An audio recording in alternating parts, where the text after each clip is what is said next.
Bronx. Yes, the Mexican community in East Harlem. The Senegalese on 116th Street. Yeah, that's what makes up our city. And NAM is at the center of lifting everybody up so that all votes rise with the same time. God bless you. And as the great late Adam Clayton Powell used to say, keep the faith, baby.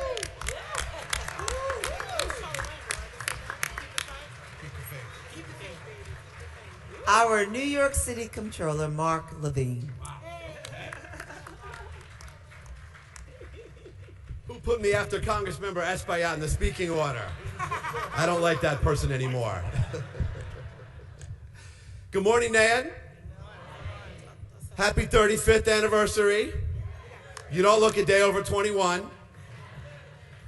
We need you more than ever. With a madman in the White House, in a sane world, his cabinet would have already exercised the 25th Amendment, because this is a man who is not in his right mind. I still hold out hope. We also are facing severe economic challenges with inequality now worse than it was in the Gilded Age. And what I know about Nan and Reverend Sharpton is while you have led in the fight for racial justice and social justice, you have been on the vanguard in fighting for economic justice. It was Reverend Sharpton and the late, great Reverend Jesse Jackson who marched on Wall Street beginning in the 90s, demanding that black entrepreneurs had a seat at the table on Wall Street that they had been denied. And that fight is ongoing because Nan understands economic power must be fairly distributed, and it is not today. And our city government must do better. I'm proud to be partnering with you and Nan in that fight. We give out tens of billions of dollars in contracts in New York City. My office just did a study. 6%, only 6% is going to MWBEs. We must do better. And I'm in this fight with you to make sure that we do better. And I am keeping my eye on the unemployment rate in New York, which is rising and disproportionately impacting black New Yorkers. We have what MLK called a black jobs gap, with the black unemployment rate in New York more than double that for white New Yorkers at 9%. And for black young people now approaching 20%. We tell our young people, do the right thing. Go out to college, get a degree. They come back to New York. They cannot afford an apartment. They can't find a job. What is the message we're sending to young people? We must do better. And then there's the question of our pensions. How many of you have served our city or transit or our retirees? Thank you. Thank you for that service. It is my solemn obligation to protect your pension. And I promise that we will. But we also need to make sure that the people managing those funds look like New York City. We have to do better on that front. And I'm partnering with you and Reverend Sharpton and Jennifer Jones-Austin to make sure that we have much more diversity in our fund management. So we have a big agenda together. I am all in on this fight for economic justice with Nan, with Reverend Sharpton, with all of you. Happy 35th convention, everybody. Thank you.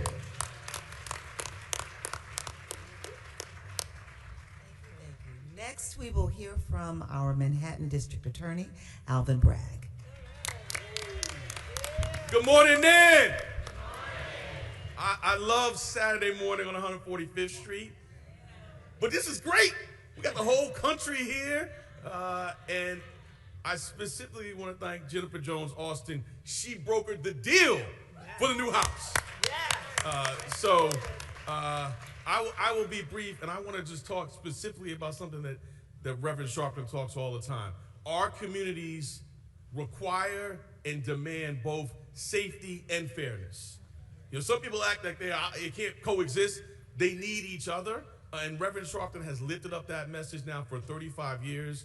And a lot of what we're doing in the Manhattan District Attorney's Office is based on, what we see Ashley and Dominique working with the Nan Youth Huddle, or Saturday mornings and lessons learned there. So I'm happy to report, as you gather here in the middle of Manhattan, the safest big city in America, that at the same time, over the last 4 years, working with Nan, working with other electeds, working with our community leaders, shootings are down 70% in Manhattan. And we can clap for that, because those shootings are about us. In New York City, 95% of shooting victims are black and brown. And at the same time, we have doubled our referrals to mental health and drug treatment courts. So don't tell me they can't be done at the same time. And those are lessons learned on 145th Street at Nan. I thank you. Yeah. Let's keep marching onward. I wrote something down. Our Bronx District Attorney, Darcel Clark.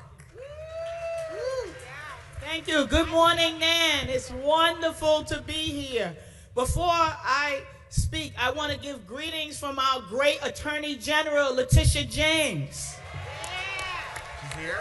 You all know Tish would be here, but the Congressional Black Caucus is holding one of their conferences today. And you know, we love Tish because she belonged to us in New York, but she belonged to the whole country. So she's going out there representing all of us, and you know she is doing the good fight against the Trump administration and everybody that feels that they can disrespect our community. So let's give it up for Letitia James and the work that she's doing. All right. Y'all gonna give her a bigger applause than me, but I'm glad I delivered that at least, right? But I'm Darcel Clark, the District Attorney of the Bronx, and happy to be in my 10th year as the District Attorney.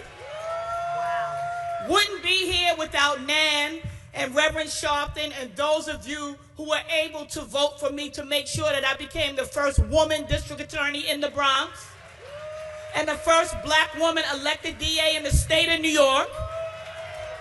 But I won't be the last, because you know what? Nan is the one that empowers people to better themselves. And as I do this work as a district attorney in the Bronx, and my colleague Alvin Bragg talked about, you know what? The victims of the crimes and those offenders of the crime look the same in my community, in the Bronx.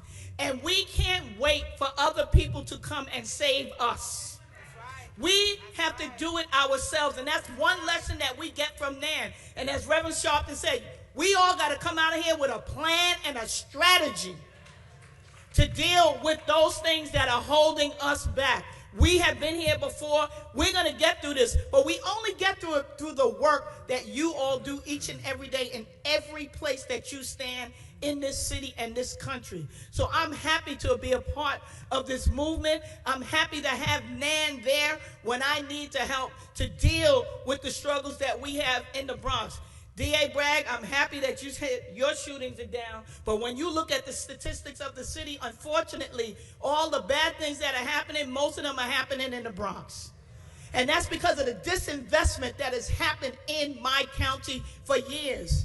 But you know what? I got a good partner sitting right over there called the Borough President, Vanessa Gibson. And the two of us are helping to turn that around. And one of the problems that we're dealing with, and I spoke to Councilmember Joseph, we're talking about our young people. We need more of them in these rooms right here. And I know that Nan has a Youth Action Network, and you are doing your part. Christian, I see him here. He was one of the young people that I used to have in the Bronx doing the work, and look at him now. Our young people are full of promise. We need to do better. We can't have them taking over malls in Bay Plaza like they did last time, right? But we can't keep solving the symptoms without getting to the root cause of the problem. And one of the things I did because of that, because social media was the one that helped push that out, those efforts out.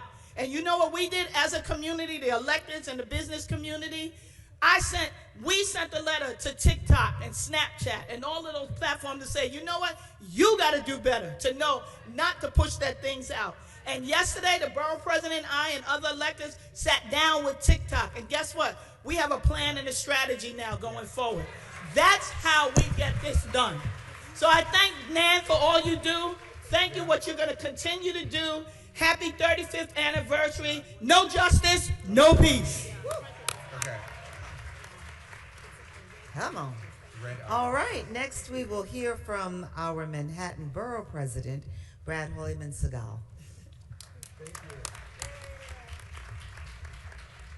Good morning, Nan. I'm Brad Hoyman-Segal, the 29th Manhattan Borough President. What an honor to be here. I'm here with my Deputy Borough President, Misha Smith, who represents the entire borough, 1.6 million people, but more importantly, we represent Harlem.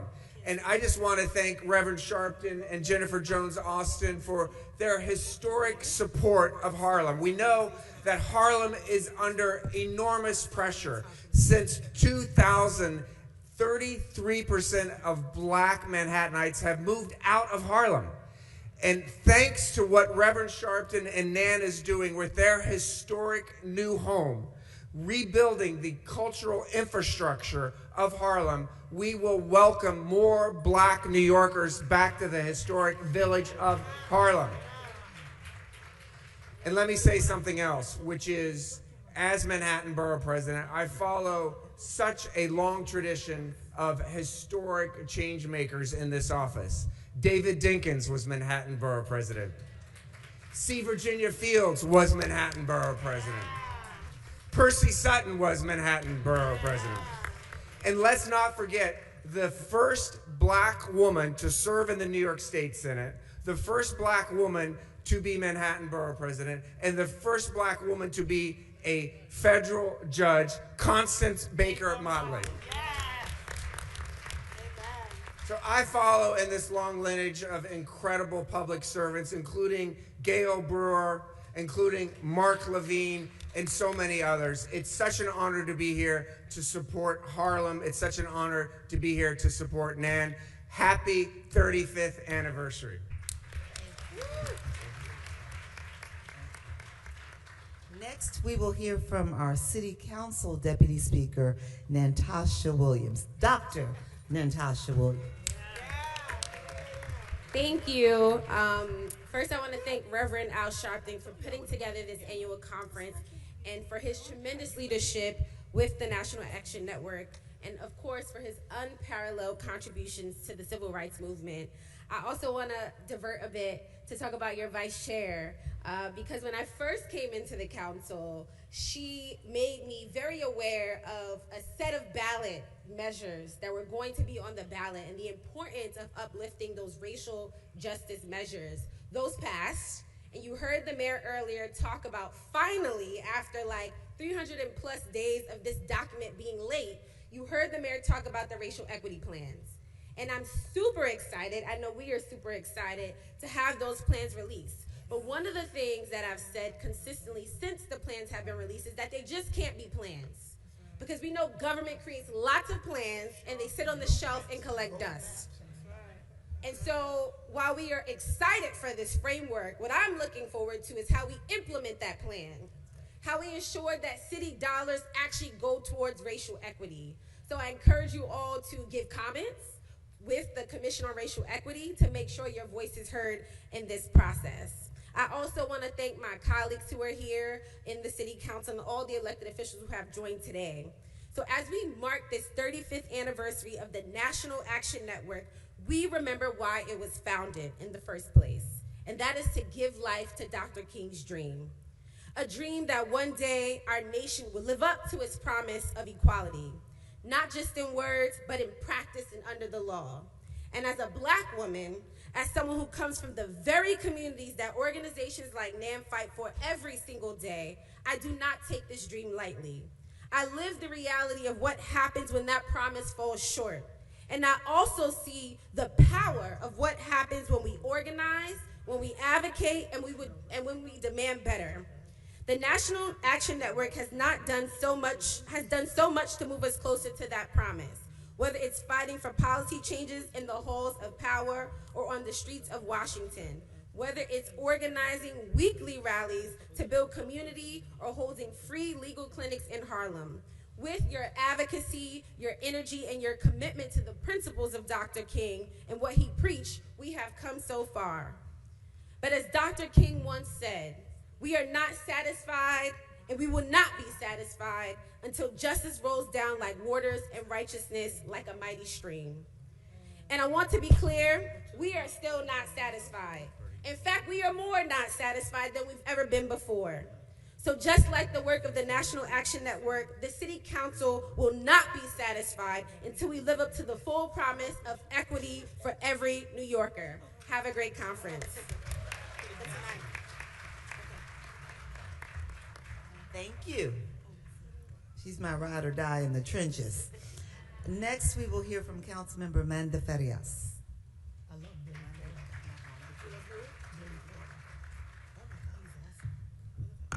Good morning, everyone. I'm Councilmember Amanda Farias from the Boogie Down Bronx. Okay, I expected some cheers.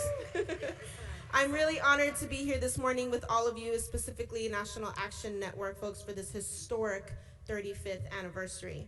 Thank you again, as everyone has given thanks to Reverend Al Sharpton for decades of fearless leadership and unwavering commitment to justice. For 35 years, we know what y'all have been up to. NAN has been on the front lines, turning pain into policy and advocacy into action. From police accountability to voting rights, this movement has never wavered in centering the voices of our communities. This is one of the most important civil rights organizations in the country, and that impact is felt every single day. We gather at a time when our democracy is being tested, when civil rights, economic justice, and public trust are all on the line. That moment calls not just for reflection, but for action. In New York City, we see firsthand how these fights for us, for our communities, show up in housing, in education, public safety, and economic opportunity. The work NAN has led nationally continues to shape how we get to fight locally for equity and dignity. Power in action is not just a theme, it is a responsibility. The next 35 years demands bold leadership, collective action, and policy that delivers real change. Thank you for doing the work, and thank you for doing the work with us. Congratulations on 35 years of impact, and here's to continuing the work together. Have a great conference. Councilmember Yusef Salaam.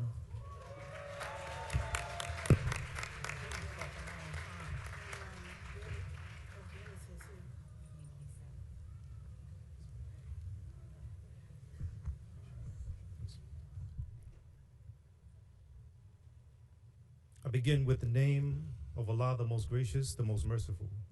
May the peace, mercy, and blessings from the owner of all peace, mercy, and blessings be upon each and every one of you and your families. We are at war, the bulk of which will not be physical, the bulk of which is mental. Psychological warfare to make me accept you is better, like your ice is colder or your water is wetter. They're holding court in the streets. This time, court will be sweet. We will not accept defeat. The signal will be your very heartbeat. National Action Network has always been at the front lines of everything known and unknown. Our great dear Reverend Sharpton, I thank you for so much that you have done, will do, because it's not a moment, but in fact, this is a movement.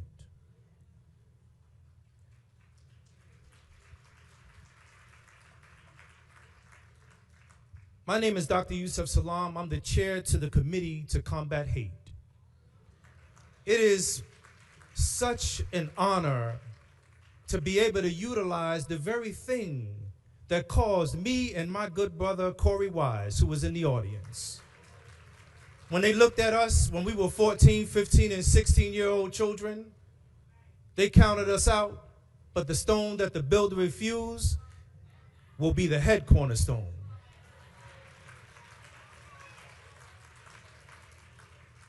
Oftentimes I would say I'm honored, but more than that, I'm actually thankful. I'm thankful to have survived with my right mind. I'm thankful to be in a position where, as the former mayor used to say, going from being rejected to selected to now an elected member of the very city council, the same place that they stole us from. So what I want to remind you in my open remarks as I take my seat is that National Action Network has always been about action. It's not been about just thought, it's been about planning, it's been about making master chess moves so that in on to the future, the enemy won't even see you coming. You know, when Dr. Maya Angelou encouraged us, she said, you should be angry, but you must not be bitter. She said, bitterness is like a cancer. It eats upon the host. It doesn't do anything to the object of his displeasure. But this is the alchemy. She said, use that anger. You dance it. You march it. You vote it. She said, you talk it. Never stop talking it. Ladies and gentlemen, we got a midterm coming up. I need everybody to move with a sense of urgency, like your children's future depends on it. I'm Councilman Dr. Yusuf Salam, the chair to the Committee to Combat Hate. Thank you. Thank you. Councilmember Gail Brewer.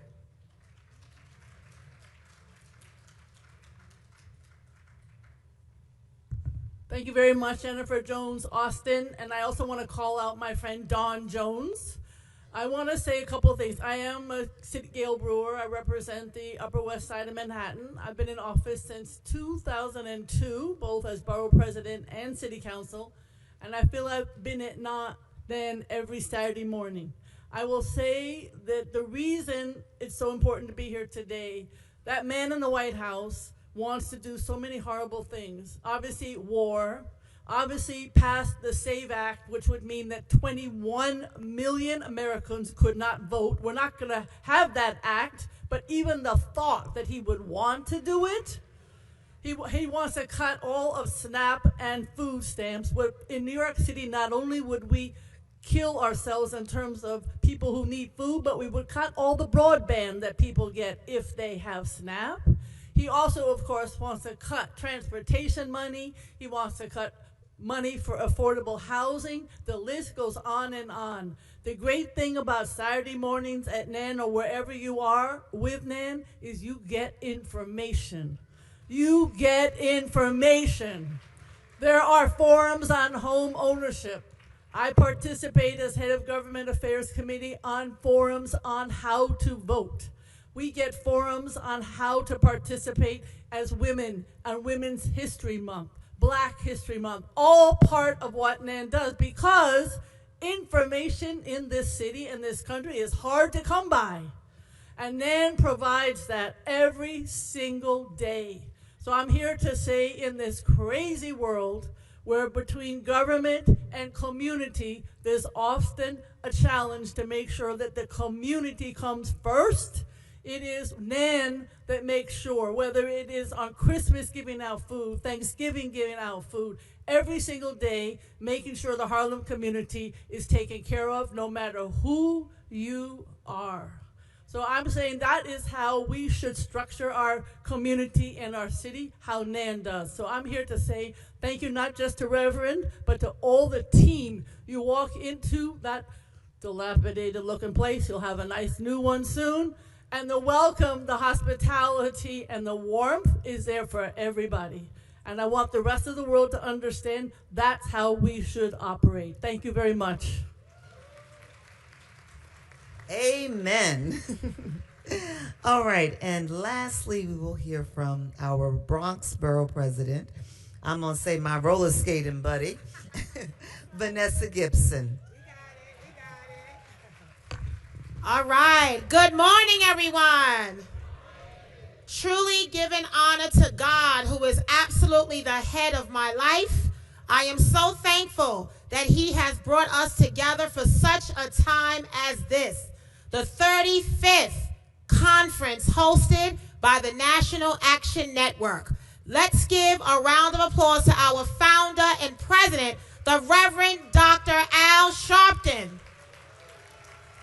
To Chairman Dr. Franklin Richardson, to my dear sister, our Vice Chair, Attorney Jennifer Jones Austin, to my dear sister Rachel Norlinger and my sister Dominique Sharpton and Ashley Sharpton, to the NAN Youth Huddle members and all of the board members of NAN and each and every one of you, thank you for being here today.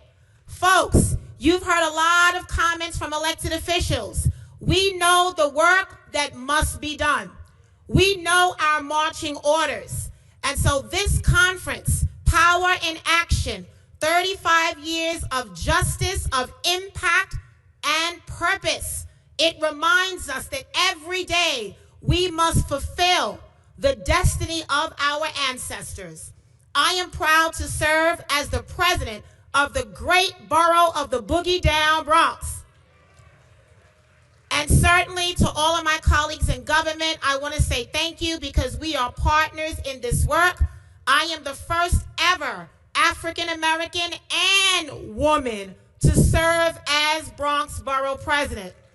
And I am honored to say that because for me, all of this work is about legacy and about footprints. It is about raising the standard of what leadership is all about. It is about reminding ourselves that we are blessed to be a blessing to others. It is about reminding us that we are better when we work together. It is a reminder that when we climb the ladder, we have to lift someone with us. It is a reminder that there is nothing greater that we can invest in than education. It is a reminder that our young children, our black boys and girls and our brown boys and girls, it is a reminder that every young person is ambitious and bold and creative and driven. And all we must do, folks, is invest in young people. We must make sure that some of the negativity we see among young people must be channeled and repurposed to something positive. Let us lift young people up in this moment. Let us recognize that in all of this work, it is about protecting black and brown communities that have often been left behind, ignored, denied opportunities. But in this 35th conference, we have to be strategic, we have to be thoughtful, and we have to be intentional about this work. Each of us has a purpose, and we are all called to serve in some way. So I need all of our activists and advocates and parents and faith leaders and non-for-profits organizations. I need everyone in this moment to understand that this is a call to action and attention. This president, this White House is doing everything that they said they would do. And I am often reminded, in the words of our dear sister Maya Angelou, when people show you who they are, you believe them. So we can't be surprised by the actions of this president. We cannot be surprised at his tweets and his words. But what we must do is ensure that our communities are educated and empowered and encouraged and motivated to do something.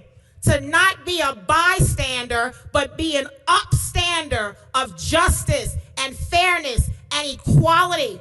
Every right that we are afforded as Americans has been at risk. Voting rights, labor rights, women's rights, LGBTQIA plus rights. Everything that we have been afforded is now in jeopardy. And so we know that we have to be about action, folks. That's what this conference is about. It is about coming together in such a way and talking about the issues and having community-driven solutions. So as the Bronx Borough President, I am proud to do this work in partnership with all of my elected officials because the Bronx is often counted out. And what I know about being counted out is when folks count you out, God will always count you in. As a winner representing excellence, we are kings and we are queens, and we cannot allow this Trump administration to treat us less than. We have the power. We have the rights, folks. All we have to do is execute them. That's what this conference is about.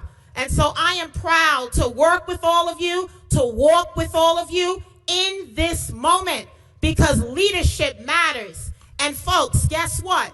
You do not need a title in front of your name to be a part of changing your community. But guess what? If you do the work, the title will come. So I need everyone to be a part of this conference for this 35th year. And equally as important, I need all of you to take that information and bring it back to your community. Help someone, because there is so much happening in this world. It feels like a full-time job fighting against this administration. But what my faith tells me is every setback is preparation for a comeback. This is a comeback moment, folks. And so as I close, let me remind all of you that we are our ancestors' wildest dreams. Every hope and every aspiration that they fought and died for. Let us not lose sight of what this moment means. Let us be about action and attention, and let us do this work that we have all been called to do. And what I like to say in the Bronx is that we do this work and we serve our people, our community, our children, our veterans, our union members, our older adults. We do this work with passion and purpose. So keep fighting, Nan. Keep going. Keep encouraging. Keep motivating. Stay strong. Don't get distracted. Stay focused. Keep your eyes on the prize. Happy 35th conference, Nan. God bless you, community, and thank you for the work that you do. Amen. Amen. Let's just give another round of applause to our elected officials. And now I present to you once again our president, Reverend Al Sharpton.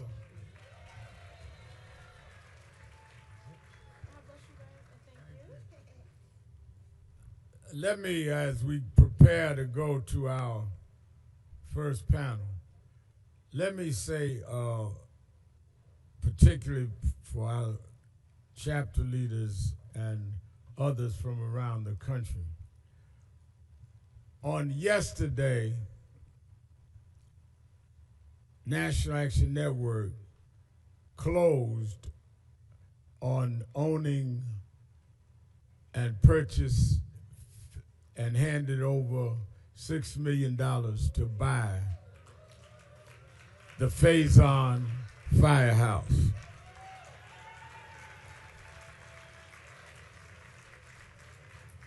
We're going to have to spend another $1 million doing some rehab. Now, we had to borrow, we got to pay that mortgage off. But we got some friends, and I'll tell you more about that at the dinner tonight, that helped to put up the collateral for us to borrow that. We had $1 million cash, the rest we borrowed. I bring that up because of two things, Yusef. One, I want to make it clear that this organization is going to live longer than Al Sharpton. People talk about when we got started, oh, that's just Sharpton and just somewhere he wanted to do. You don't buy a building unless you intend to be here. I can keep renting and just going. When I go, it's over. Y'all have a big funeral, cry, and go on, carry on. I want to establish the permanence of this organization. So that is why, as I go through my last couple of years as president, I want to buy something so the next president doesn't have to worry about paying rent, don't have to worry about anything, because we're going to give them equity because they'll own a building that they could always have equity to. So tell all my haters, and I tell you, when I look at Corey Weiss and Yusef, who we fought for over 30 years ago, they would tell you many of the activist groups never left a building or never left a market. NAN is one of the few that has been able to institutionalize, and I thank you and give you credit for that. Secondly, when we see Jennifer Jones Austin, where'd Jenny go? Okay, she's on the front row. Jennifer Jones Austin is the head of Protestant Welfare Agencies in New York. She is also the vice chairman of our national board. But she was raised in activism. Her father, Reverend Dr. William Augustus Jones Jr., was the head of Greater New York SCLC Operation Breadbasket under Dr. King, and then was appointed Breadbasket under Reverend Jackson. She grew up in the house of an activist.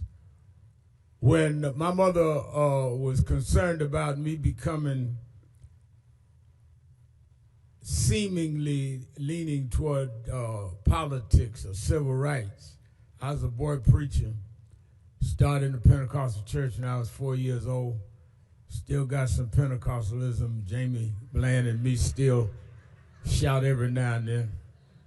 You put on the right tune, I'll cut a step now. We still. And when my father left and we had to move to the projects, I'd watch Adam Clayton Powell. My mother was scared. She wanted me to stay fundamentalist. And now fundamentalism got a bad name. They call it Christian nationalism, whatever that means. And anyway, she brought me to Bishop Washington, my pastor, who brought me and my mother across the street. He said, I know what to do with him. He can stay in the church and be active. And brought me to Jenny's father, Reverend William Jones. And he was the head of Breadbasket. He taught me, first time I picketed, we were picketing A&P, which was the path model of that time, and made them give us contracts, made them put people on the board. So I was raised in this. I was 12 years old. I became his youth director at 13, introduced me to Jesse Jackson. I became their protege, and went on. So Jenny grew up in this. When I keep hearing, and there's a lot of our young people that are from Youth Huddle, we bring in students. We went on the HBCU tour. Where's Cassius Rudolph? I just saw Cassius Rudolph that did our tour, and many of our young leaders. When I see them, Christian, and who's a young man, did our sermon on our inspirational word. When I see these young people, it reminds me that I grew up in this.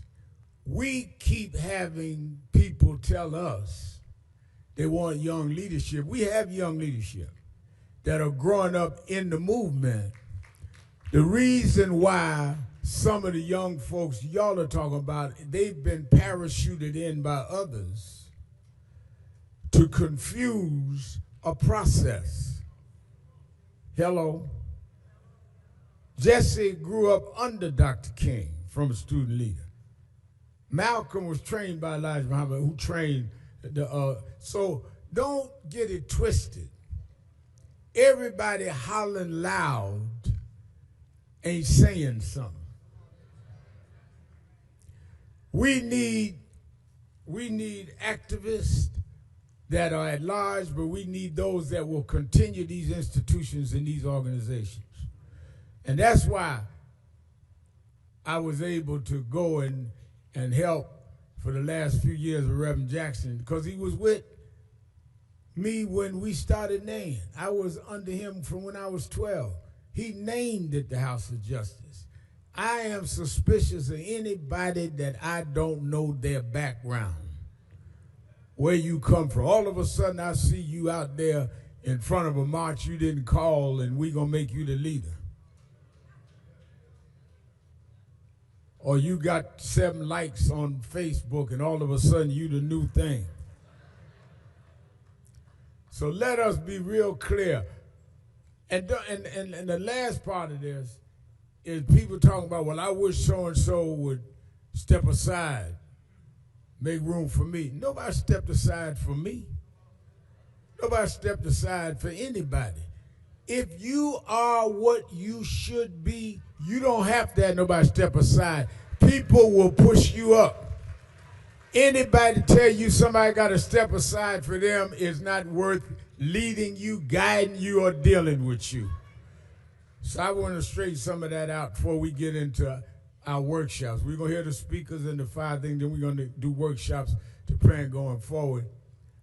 Lastly, tonight, many of you that are coming to the dinner, we're going to be on time. One thing about National Action Network in 35 years, Phil Griffin, we have our dinners that start and end on the same day.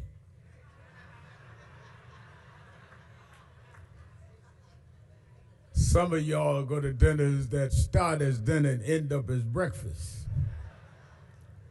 But I got proper people that know how to execute, like Camille Joseph. Stand up, Camille's one of our big members in support. Nobody support us more. So we gonna do this with proper decorum.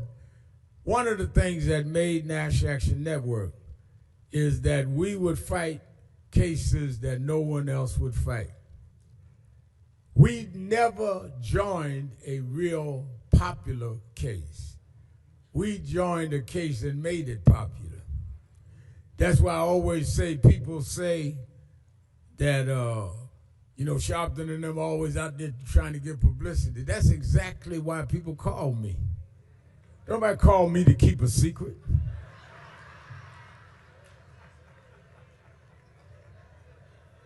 I mean, think about how crazy that is. Rev Al, the police killed my son, but don't tell nobody. That's why they call us, to put a spotlight on where was dark places. That's why Dr. King had to come deal with Rosa Parks. We learned this. Spotlight is part of the strategy to make an issue happen. Oh, Rev Al and them having their convention going to have a lot of press. That's the point. Because if we don't get the press, all you're going to have is crazy Trump talking nuts tonight, selling wolf tickets to Iran rather than dealing with the problems of affordability and the problems of affordable health care. So when people tell you about the media, tell them yes, guilty. And that's what we need to keep a spotlight on what's going on. And I'll tell you this, and I'll bring on the next panel. I didn't learn that, Yusef, in college. I dropped out of college. I didn't learn that in college. I learned it because when we had moved to the Albany projects, and then we moved in a tenement in Brooklyn, we had roaches. Now, I know some of you bourgeoisie don't know nothing about roaches. But we had roaches. And I don't care how much Raid we sprayed on them. Now I hear some murmurs, so some of y'all know about what Raid is. We couldn't get rid of the roaches. And I remember we had got it down in our little apartment, and I went one night, I got up, went to get something out of the refrigerator, and roaches all over the kitchen table. I ran and woke my sister up. I said, Cheryl, come here, the roaches. She said, leave me alone. I said, no, you got to help me with the roaches. She stumbled, half asleep, kicked the light on, cleared her eyes and looked. She said, ain't no roaches here. I said, I'm serious, they was right there. 5 or 6, 7 roaches. She said, leave me alone. Went back and laid down. I couldn't figure out what happened. So I'm standing there, and I walked back in the kitchen, looked, the roaches was back on the table. So I ran back and got against Cheryl. I dragged out of bed. They back, I'm telling you, they roaches. She stumbled, she said, I'm gonna kill you. I said, no, I'm serious. She cut the light on, no roaches. So I figured this thing out. if you put the light on, roaches will run. Roaches only get comfortable in the dark. So I spent all my life cutting the light on the roaches I found all over the United States.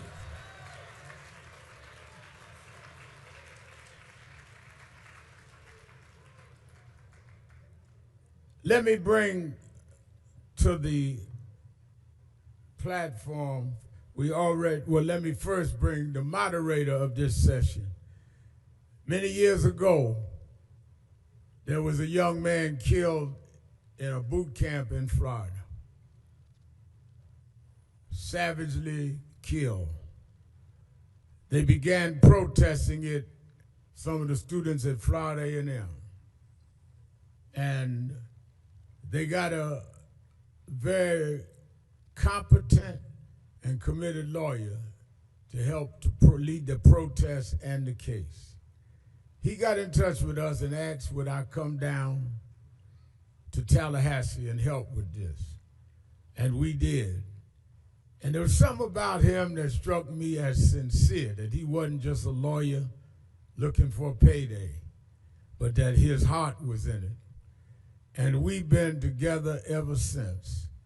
He was unknown then, now he's world known.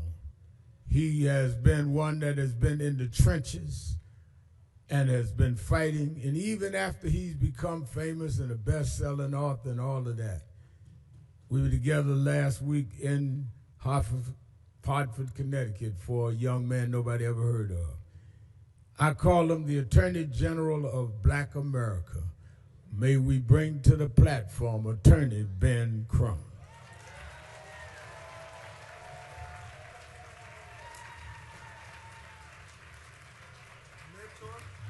35 years.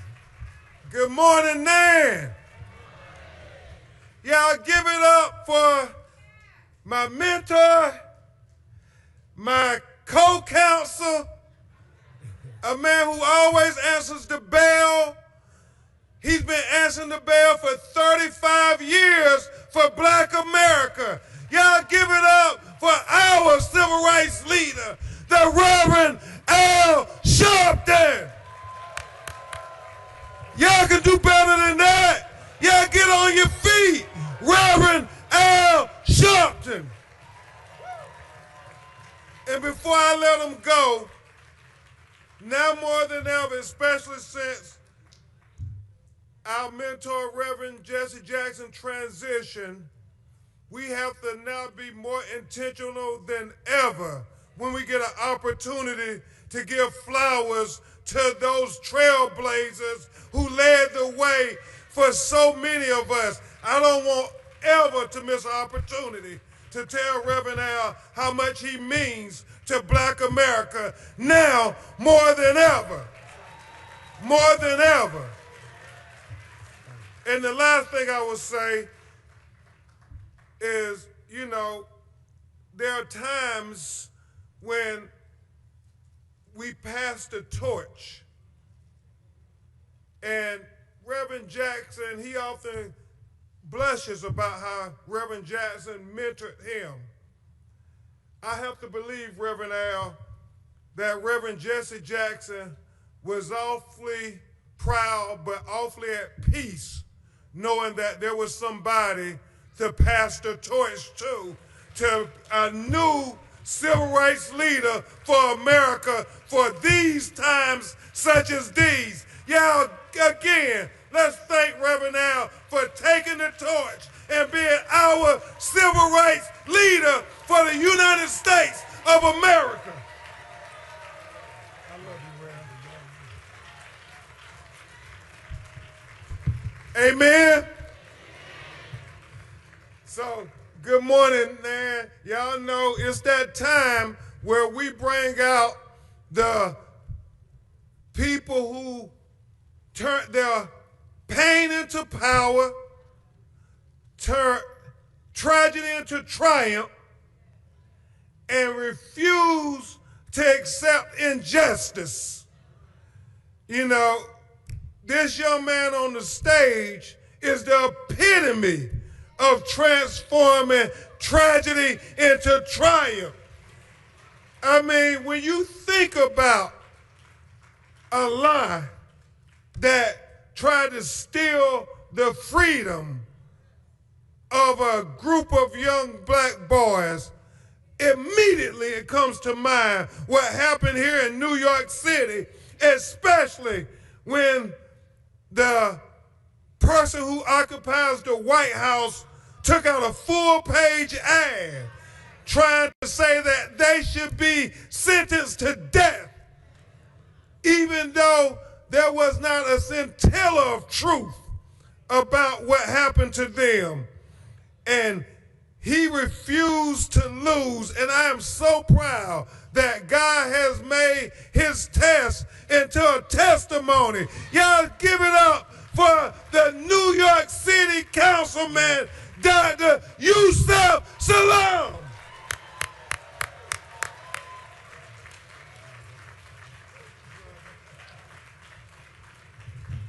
And another individual who was an example for so many.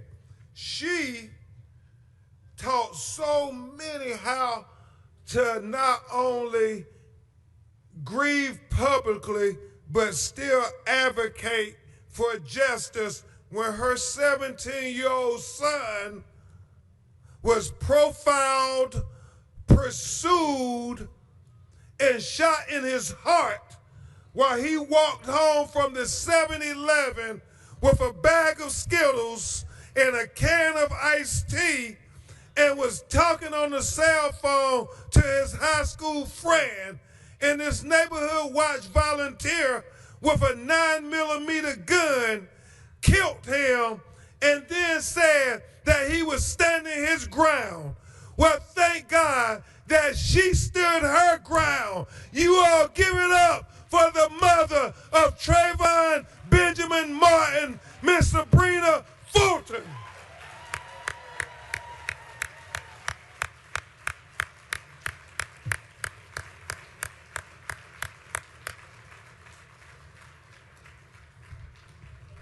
Thank you, Queen.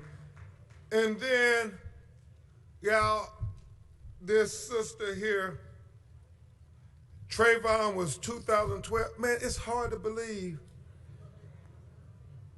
It seemed like it was only yesterday, Sabrina, Reverend Al and Reverend Jackson and everybody coming down to Sanford, Florida.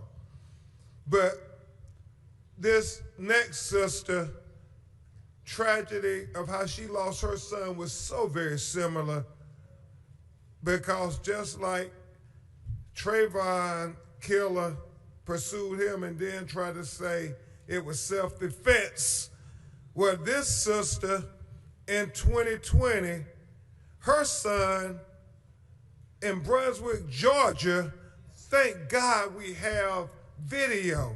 Trayvon didn't have video, but in Brunswick, Georgia, when Ahmaud Arbery was lynched for jogging while black, not in 1940, not in 1950, but in 2020, in our day, he was lynched for jogging while black.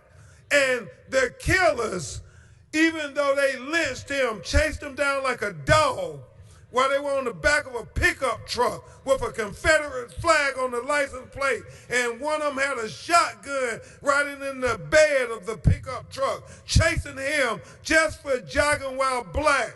And it is so tragic that even though they killed them, even though they had video that the prosecutor saw day one, they still got to sleep in their bed for 72 hours because they accepted the word of the killers as the gospel.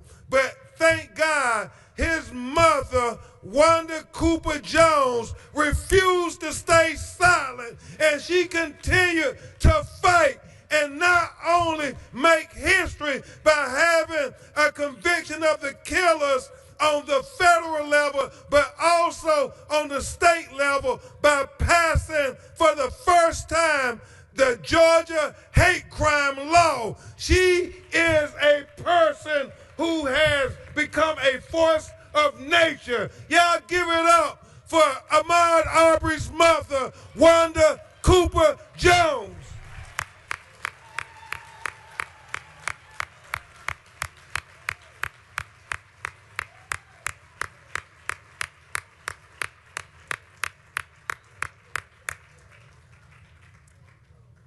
and she got a new look like Patti LaBelle from her head to her toe.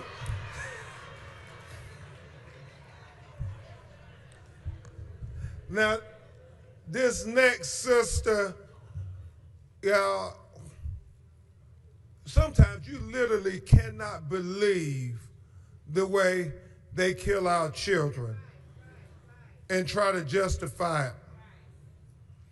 I mean, Dr. Salam, nobody would believe this if they wrote it in a Hollywood movie, but it actually happened in Ocala, Florida.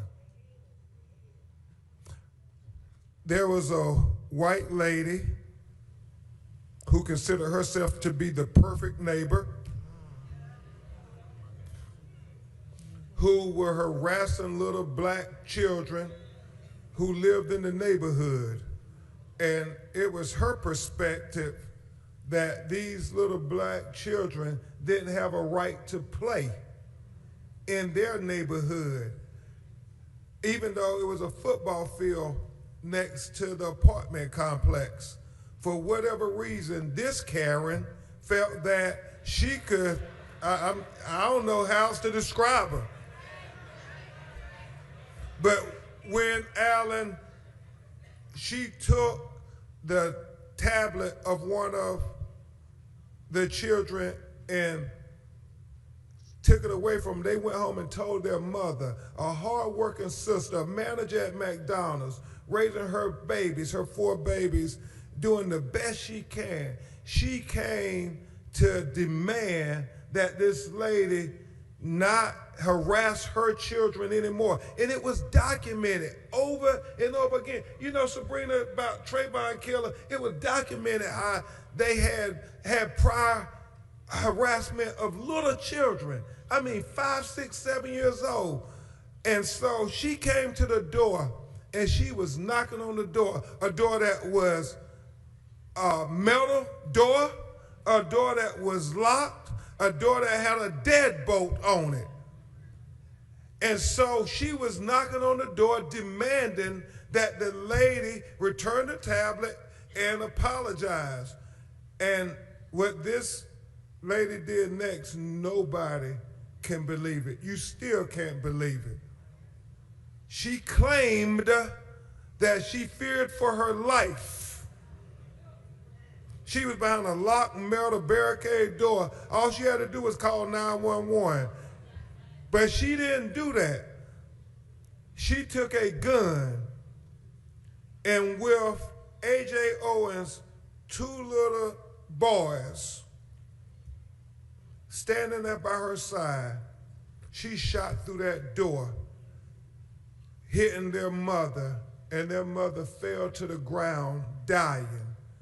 And one of the most heartbreaking things ever is when you see the video of those little boys knocking on the neighbors' doors saying, please help me. The lady shot my mama. She's lying on the ground. Please help me.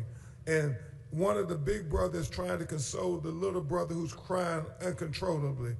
Well, thank God for the efforts of their grandmother, who had already raised her children.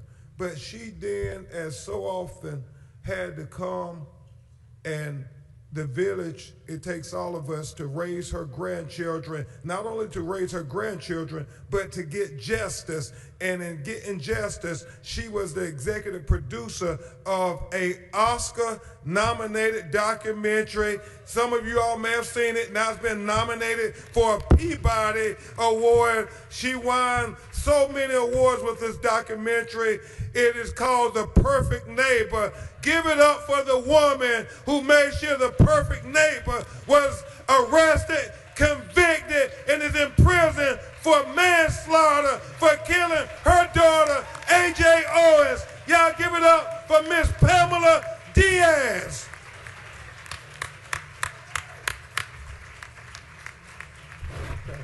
Thank you so much, Pamela. Everybody got new looks like Patti LaBelle. I mean, she got a new look too. I don't know what they drinking, Dr. Salam, but these women, none of them look like grandmamas. And next, you all know this lady oh too well.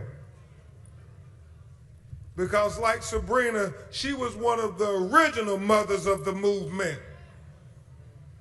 I mean, before we started screaming, "I can't breathe" for George Floyd, we were screaming, "I can't breathe" for Eric Gardner once he was choked right here in Staten Island, New York, and they still never arrested and convicted any of the officers, but she refused to let them sweep it under the rug, and she made certain that in the city of New York, Dr. Salim, that they passed the Eric Gardner law to make sure that they outlaw the chokehold. Y'all give it up for the force of nature. Miss Gwen, come.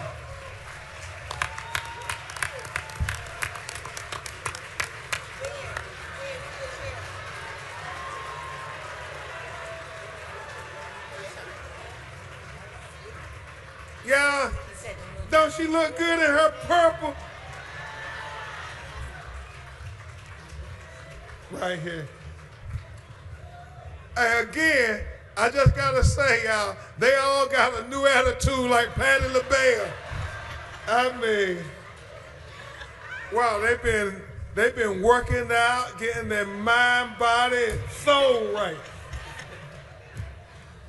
Now this next young man, but time seems to just fly. It's hard to believe that it's been over 5 years since we all watched the torture video of George Perry Floyd in Minneapolis, Minnesota, where he said, "I can't breathe," 28 times while a police officer kept his knee on his neck for 9 minutes and 29 seconds. And once you see that video, you cannot unsee that video. And I remember, Sabrina, the first time he did an interview, he was crying, it was uncontrollable. I mean, you could tell that he was a person who grew up with his big brother as his hero. I mean, so like so many of us, we shared beds together, and there's a special bond when you grow up on the rough side of the mountain and you share close living quarters with your siblings. And I can't even imagine what it must have been like when he watched that video of his brother begging for life, calling out for their mother, and yet Derek Chauvin kept his knee on his neck. I mean, his testimony in the historic trial was just something so powerful. The fact that he and his family was really the precedent setting of not only getting full justice in every way, because for so long they said black people, you could only get a conviction at the criminal level or you can get the civil settlement, but you couldn't get both. Well, not only did they get a record-breaking civil settlement, the most ever paid out in a police wrongful death case of $27 million, but they got criminal justice on the state level, and they got justice on the federal level. Y'all give it up for a young man that has become the voice for the movement for George Floyd for justice, his little brother for Lotus Floyd.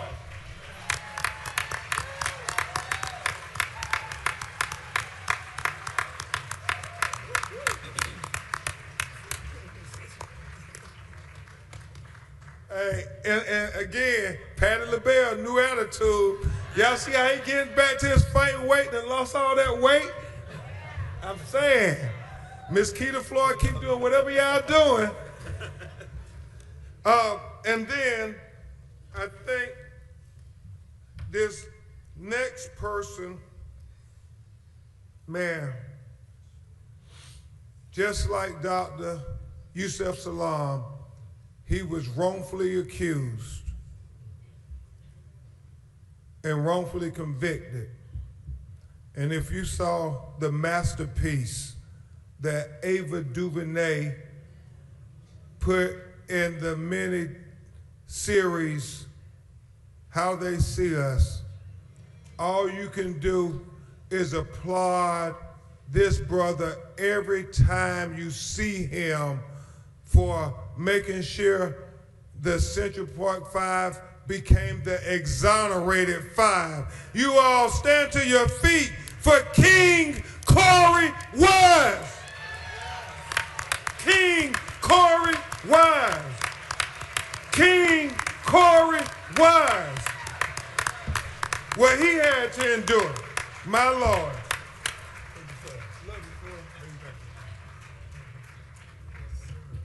And then last but not least, and it's so heavy on my heart right now because we see what this Trump administration is doing.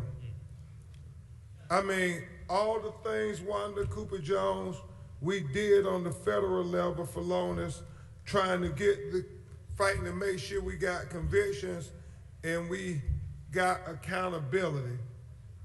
But then, just like our sister Breonna Taylor, you all saw last week in Louisville, Kentucky, where the Department of Justice petitioned the court to dismiss the charges against the police officers who kicked in her front door at 1 o'clock in the morning and unnecessarily, unjustifiably, and unconstitutionally mutilated this unarmed queen named Breonna Taylor with 8 bullet holes while she was practically naked in her nightgown. And they dismissed the charges.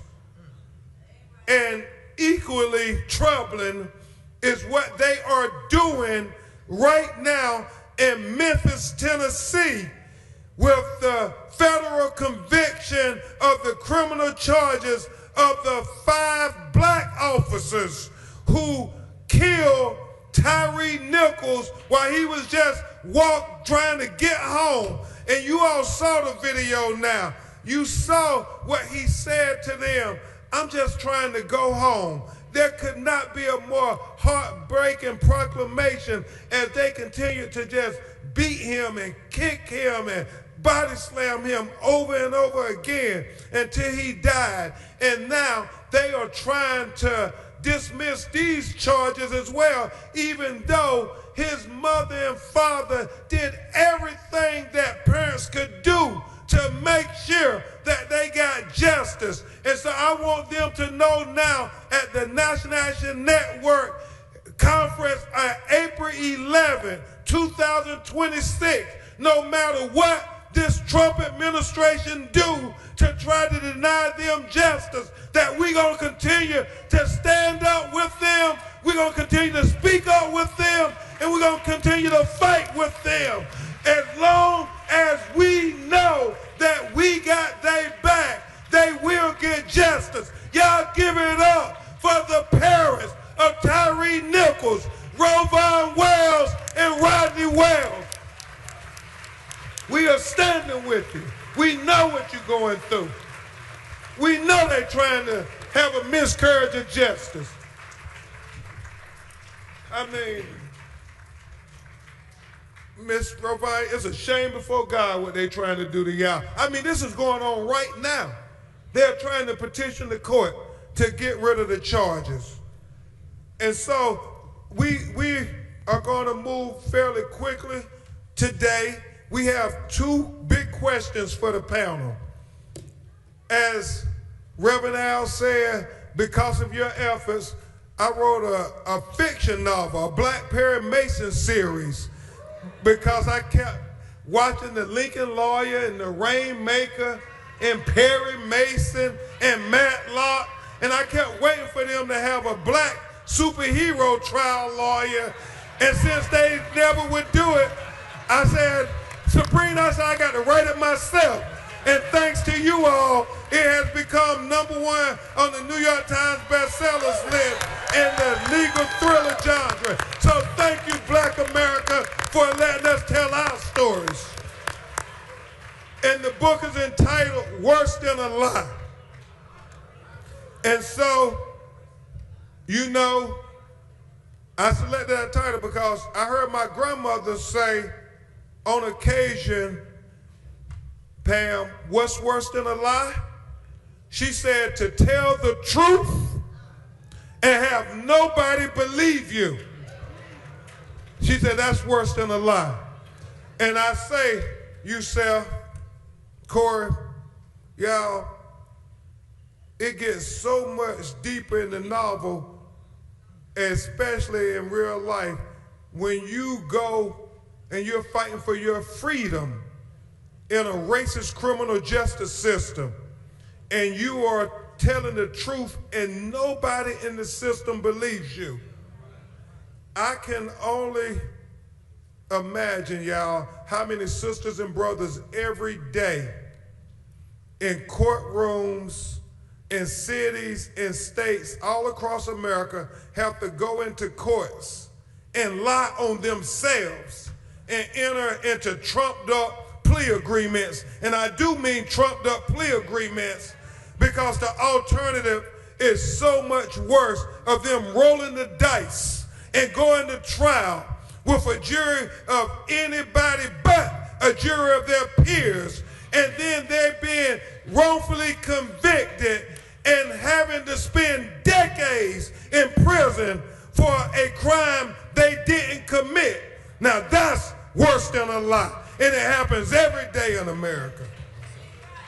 And so my question to the panel, starting with you, Sabrina Fulton, is when your loved one, and it's going to be for everybody, when your loved one was first tragically killed and the injustice happened, what was the lie that they tried to tell you to justify the killing, and what did you do to overcome the lie? We taking testimonies this morning, Nan. So Sabrina Fulton, if you would answer that question. Thank you. It's good to be here. I just want to say thank you for having me again, and good morning. The biggest lie that was told was that the reason why Trayvon was shot and killed was because his hoodie. And I'm wearing a hoodie today, and I ask you, do I look suspicious? That part. So that was the biggest lie that they told, that Trayvon was wearing a hoodie. But we all know it was the color of his skin that caused his own death. So there were several things, but that was the major lie that was told, that it was the hoodie. Anderson Cooper, who is right here on air, was one of the first people to step out as a white person to say he wears his hoodie to work every day. He rides his bicycle, he wears his hoodie to work every day, and he doesn't look suspicious. Amen. So that was just something in our mind, and our young people continue to wear their hoodies. They don't look suspicious because their kids don't look suspicious. What I decided to do is I decided to speak up for my son who could no longer speak for himself. Mm-hmm. Attorney Crump knows that I told myself and everybody that I was not coming back to Sanford because that's where my son was shot and killed. And I said I wasn't coming back, but when they told us that they wasn't going to arrest the person who shot and killed Trayvon, I packed my bags and I was in mommy mode, and I have been in mommy mode since then. Amen. Thank you so much, Sabrina, for being a trailblazer for so many. And then, Ms. Gwen Carr, the question is very simple. What was the lie they told you when they first killed your son, Eric Gardner, and what did you do to overcome the lie and get the truth out? Well, good morning, everyone. It's a pleasure to see all of you. But yes, the biggest lie that they told, they didn't know it was a video out yet. So they said that the police was talking to him and he had a heart attack. So, you know, if there wasn't a video, they would have stuck by that lie. And so after I actually found out what happened to my son. You know, I was in a dark place for a while. You know, I didn't even want to get up out of bed. But then I said to myself, if I don't get up and I don't speak my son's name, who will? Because I thought at the time, I said, boy, I should have been there when that police officer was choking my child. He would have had to kill both of us. But then the Holy Spirit spoke to me and said, well, if you were there and they killed you too, who would be here to lift up your son's name? Who would be here to tell the story and not put a spin on it? Because we know that the news media, they always put a spin on the story. Amen. They want to say that the person was homeless. They want to say all kind of things. They want to put him on trial instead of the murderer. They don't want to put the murderer on trial. They want to put him on trial. So yes. So then after that, when I start meeting all these lovely people who, you know, was feeling the same way I was. See, because we're the only ones who have had this tragedy, who really knows how it feels to lose a child. You know, people will say, I know how you feel, but no, you don't. And you don't want that feeling either. So, but you know, I did get a law change. I did get the Eric Garner anti-chokehold law passed. And that was after 5 years, but I fought for 5 years, and thanks to a lot of people who I had my back who fought with me. A lot of politicians, they fought with me. So, you know, you just got to get out there, and you sometimes have to step out the box and just see who will be with you, and then you'll find out who is against you. Thank you, Ms. Gwen. Thank you so much, Ms. Gwen. And now, Ms. Rovine and Rodney, what was the lie that they told you after they killed your son? And what did you all do to get the truth out and overcome the lie? Good morning, everyone. Thank you for having us. On January 7th, 2023, the Memphis police officers came to my door and they told me my son was being arrested for a DUI.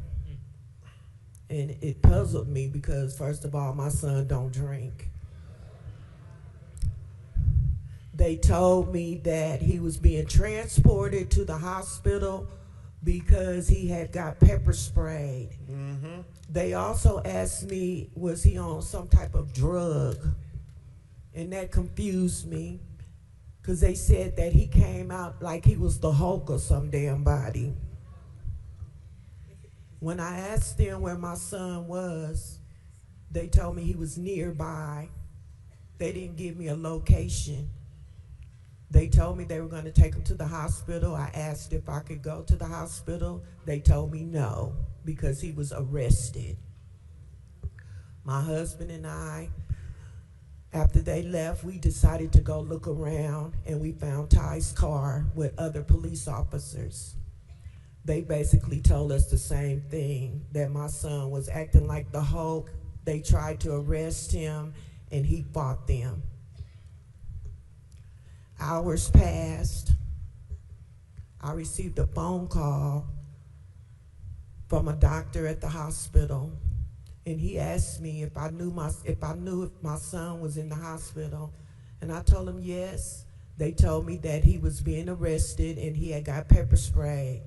The doctor told me, no, ma'am, your son went into cardiac arrest, and that you need to get to the hospital as soon as possible.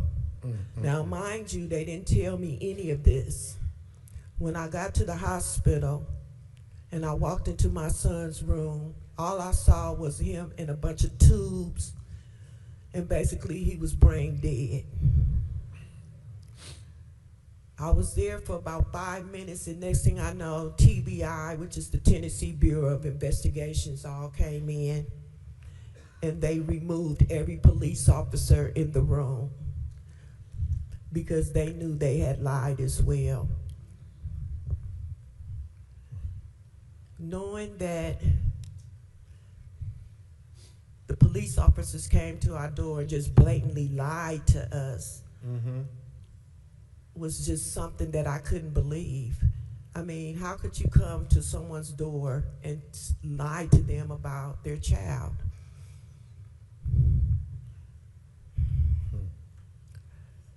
As the days went on, we found out that it was 5 Memphis police officers that beat my son to death. They kicked him. They kicked him in the head. They beat him, and for no reason. The reason was, well, after we found out that one of the officers had pepper sprayed himself, and so he got mad. And then he also said that he took out his anger on my son because the stop before him didn't pan out. So could you just imagine somebody trying to come home, minding their business, and a police officer is pissed off because the prior stop wasn't sufficient for them, so they decided to mess with your child and then lie about it. Yes, ma'am. And I'm gonna leave it at this because there's certain things I just can't say, and I don't want to keep talking. Thank you. Thank you, Ms. Robon. Mr. Rodney, you have anything to add? Okay. Well, again, y'all, we know the lies that are swarming even now. As I've never seen it. You all watch Law and Order. Have you ever seen the prosecutor come and volunteer that we want to dismiss charges even after we got the conviction? They ain't do that with you, did they yourself? Corey, did they ever come just volunteer, say, we want to dismiss the charges while y'all was sitting in prison? They didn't come and say they wanted to dismiss the charges to help y'all get out of jail, did they? Is it my turn? Not yet. Coming. We coming, Corey. We coming. All right. Philonis Floyd. Philonis Floyd.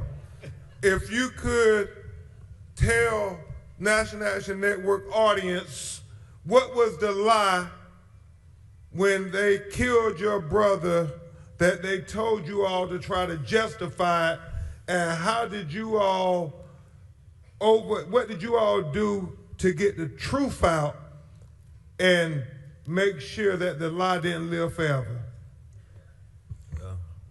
Y'all can hear me? Yeah. Well, my brother, he was murdered May 25th, 2020 in Minneapolis at Cups Food, right across the street from Cups Food. He came out. They said he had a $20 counterfeit bill. And when the police came out to speak with him and put him in the car and things like that, the officers were, to him, the state that he was in, he didn't have an understanding. But with police, they have all the power. So they wanted to put him in the car. Then they took him out the car, put him on the side by the curb, and next thing you know, they was talking to other officers, and then the Chauvin, he came, and when he came, he was a different police officer. He took my brother out, and he was agitated, I guess, and he just put his knee on my brother's neck, and my brother was crying and he was screaming and he was begging for our mother and stuff. And people watched it and people videoed it. So you all seen what I seen. Because at the end of the day, his life mattered. And everybody who was there, they had from kids to adults who've been through so much that I haven't had the opportunity to see. But with him crying for his mom, that's the thing that I think about a lot when I'm sitting there watching him, and I'm thinking about his daughter, seeing that video. 9 minutes and 29 seconds for a man to have his life taken away. For that event that happened at the time, he became a catalyst for change. No matter who was there, they seen that video all around the world, and they had the opportunity to say, hey, y'all need to stop doing what you all doing, because we human. At the end of the day, my brother, he couldn't speak for himself. He screamed my mom's name out so many times. The video was harsh. I didn't have the opportunity to be there because I know I would have jumped and stopped a lot of this stuff, because I just can't see a man go out like that.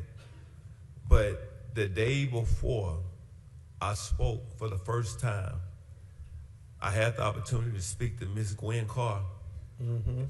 And she was on the phone explaining to me how her son said he couldn't breathe, just like my brother said he couldn't breathe. So when me getting out, speaking about so much about him and his murder, it breaks me down every day.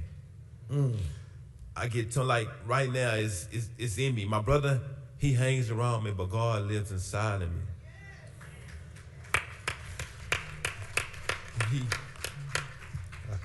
Every day when I go to places, people say, George, I can't breathe. I can't breathe.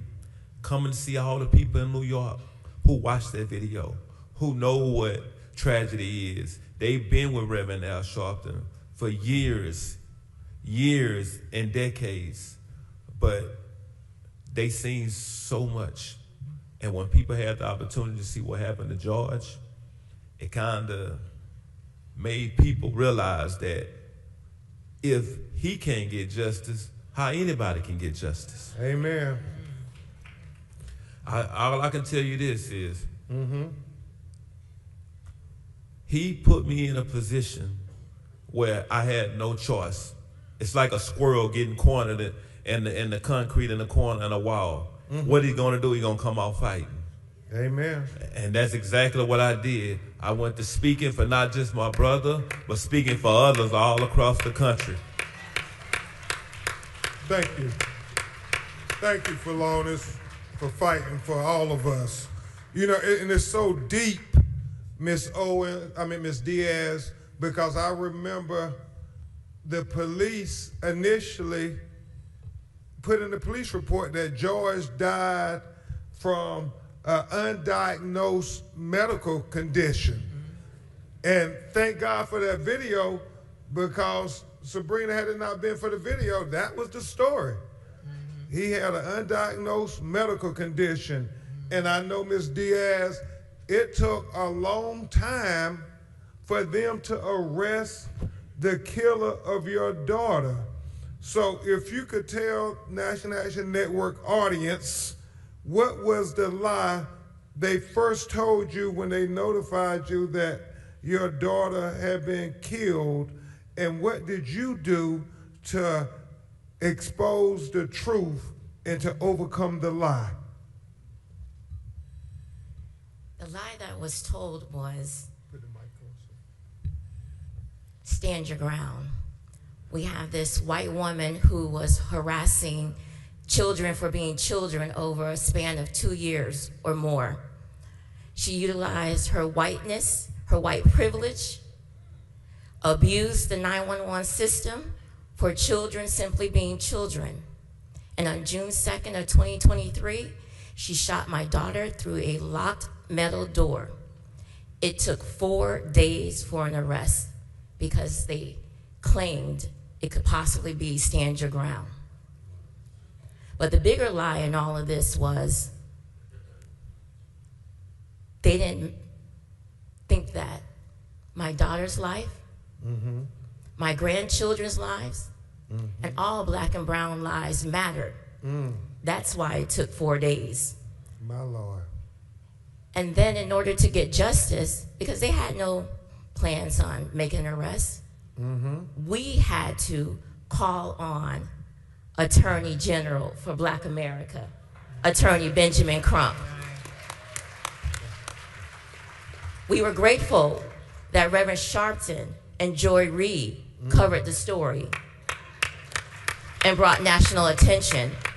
And that's how we were able to get an arrest and ultimately seek justice. Amen. Amen. You know, as I listen to Ms. Diaz speak, I could only imagine if the roles would have been reversed.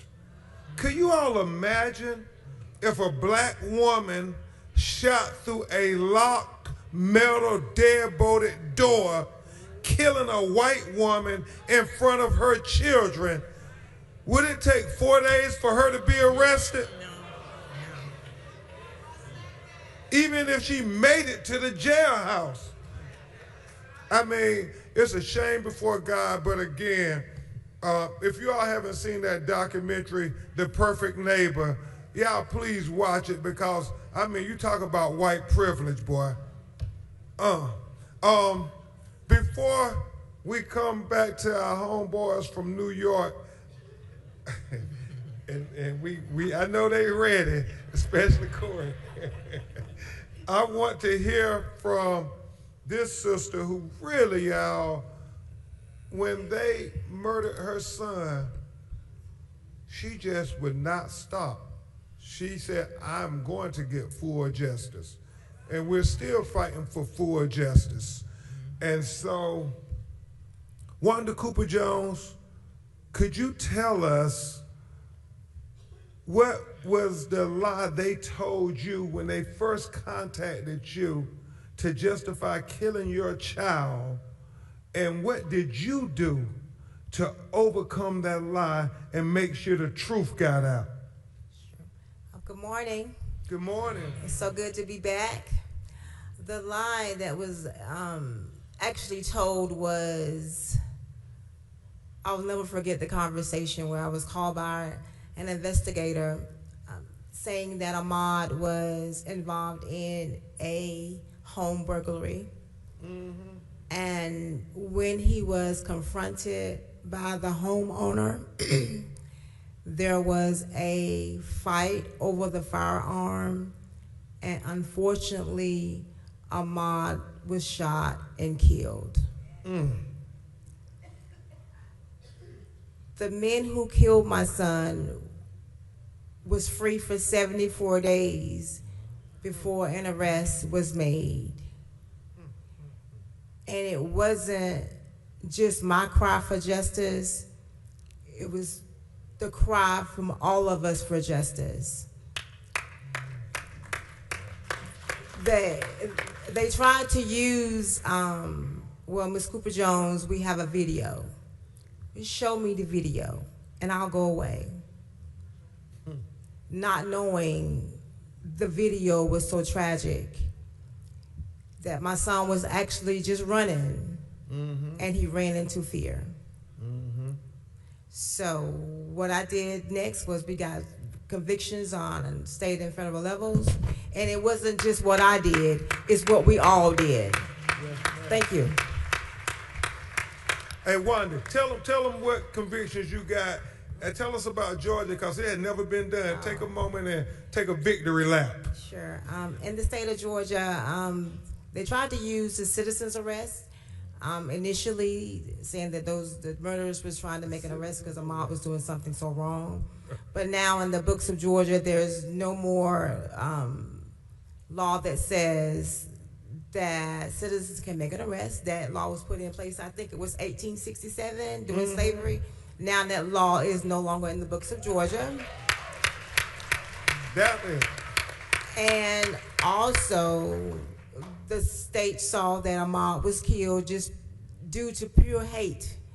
There is a hate crime law in the state of Georgia that was implemented for my son, Ahmaud Aubrey. Amen. Amen. Can you imagine that, Dr.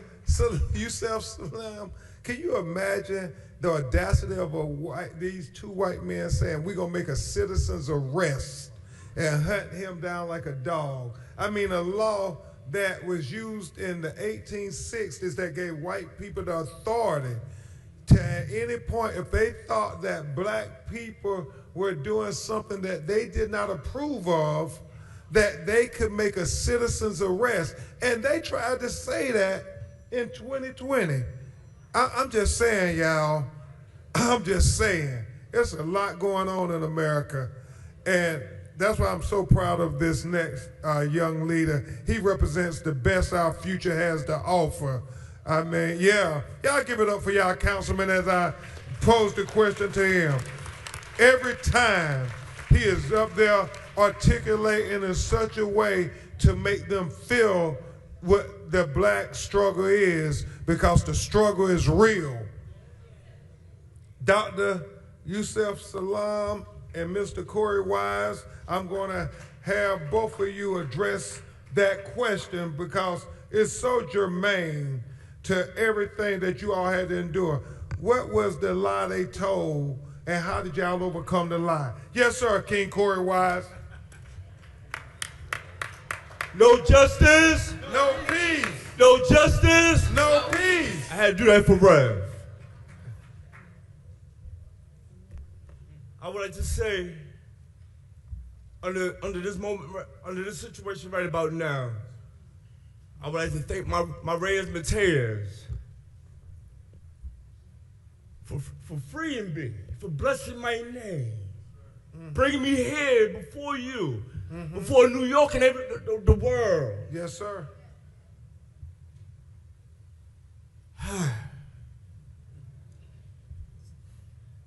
We with you, Corey.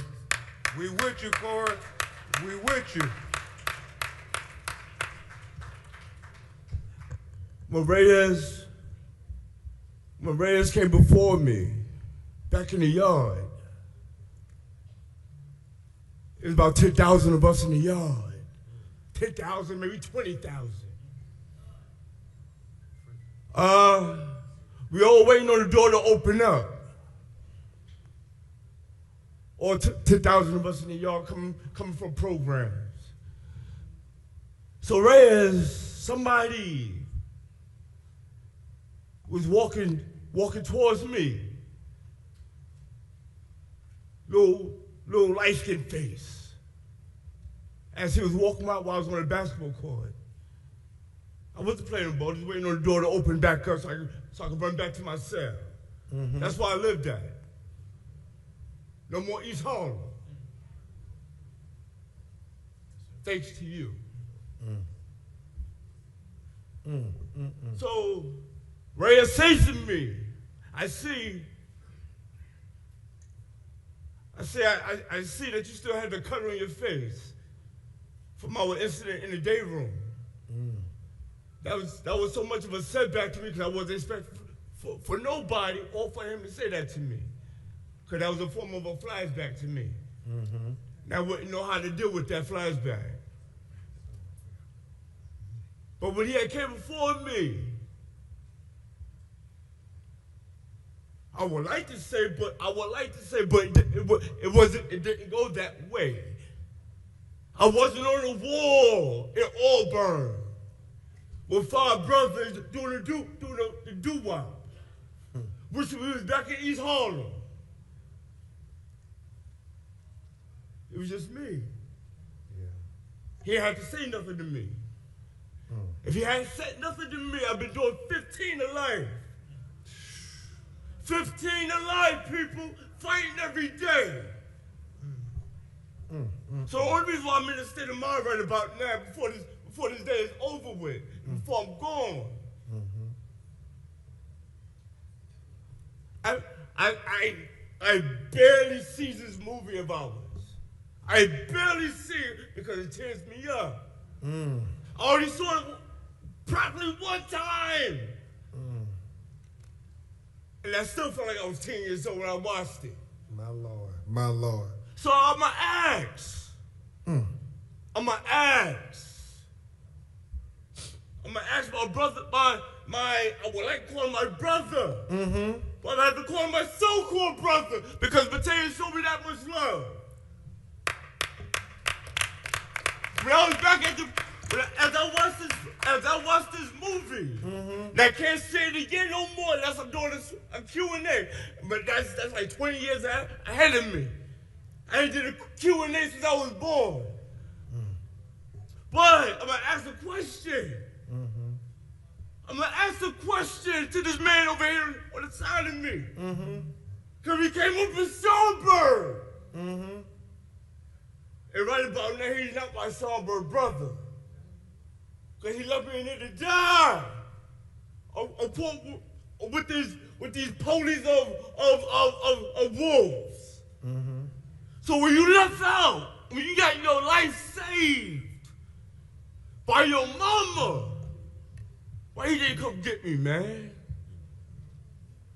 Why you didn't come get me? Why you didn't come get me, man? Okay. You threw my life away to the wolves. It felt like 20 years in a station house. You left me, man. You left me. Okay. You left me to die. Corey, You left me to die to become an animal as I am now. So why you left me? I done did life. You left me. all right. I ain't seen my brother in 12 years. Corey, I'm hurt. okay. Let's let, I ain't seen him in 12 years. yeah, Everybody eating off me. I ain't seen him in 12 years. Corey. I want to live again. Corey. Corey. All right. No, I'm not him. Okay. Corey. All right. Live again. Doctor, you said. Everybody's living off me in my name. I'm being blocked from living. All right. I need a new lawyer. Whoever signed my new lawyer, whoever signed my papers to being blocked and not getting paid for the rest of my life.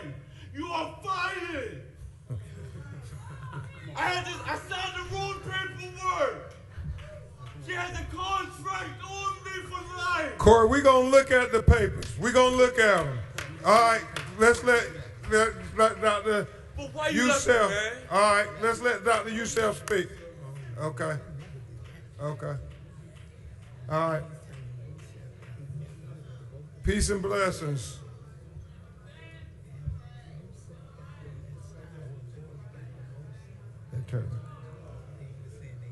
You can stand up yourself if you want to use this one.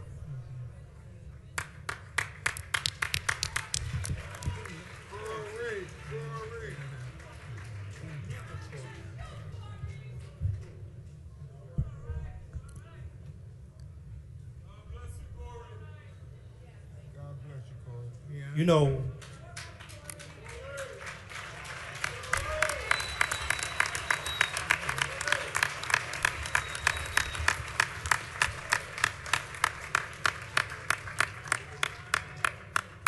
I don't think people understand the pain.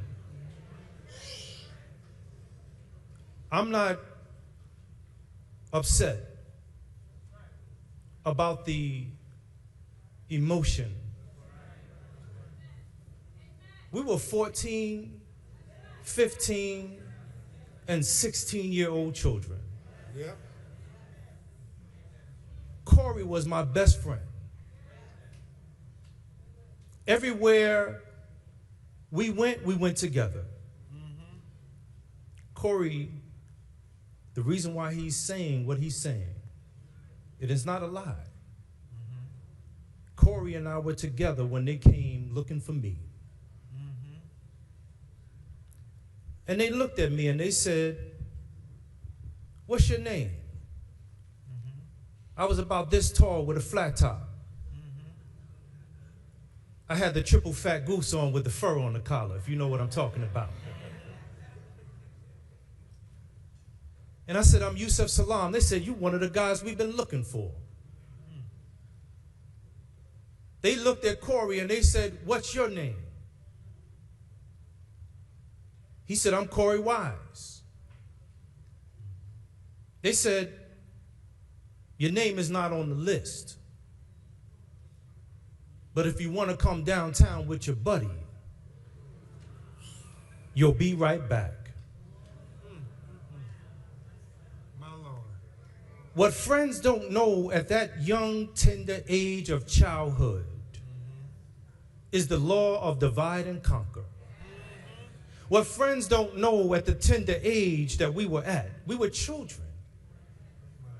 was that he thought that he was going to go in and have my back and ride back home with me, back home to Schaumburg. Almost immediately, they separated us. He doesn't know that I was in the next room.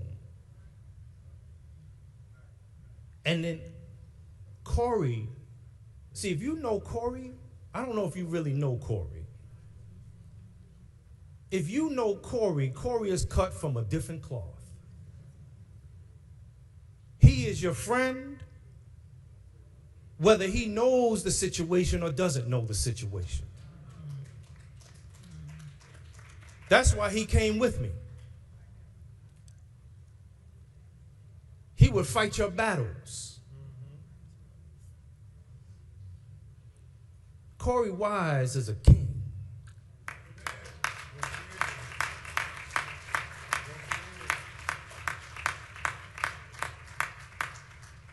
I didn't leave him. I'll never leave you. That's my brother. This is one of the reasons why, and I know the question is about what's worse than a lie, but this is one of the reasons why I say the Central Park jogger case is a love story between God and his people. It's a story of a criminal system of injustice placed on trial in order to produce a miracle in modern times. It's a story of how a people can be brought low only to rise because the truth can never stay buried. It's a story of a people buried alive and forgotten. The system forgot we were seeds. And instead of a social death, we emerged like the phoenix from the ashes.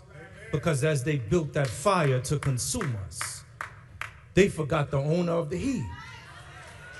You see, man plans and God is the best of planners. This is why I always tell every audience I'm in front of that Corey is the miracle in the story. Can you imagine if Corey did not go with me? The truth would have never come out. And so the worst thing than a lie is when people make you believe that you're not even worthy, that you should be your ancestors' wildest nightmare. But we are our ancestors' wildest dream. Yeah. Y'all give it up for Councilman Dr. Yusef Salam and Corey Wise. And yeah, get them let's acknowledge y'all for what y'all are doing and became a testimony. Sisters and brothers, I'll say this as we get ready to relinquish the panel.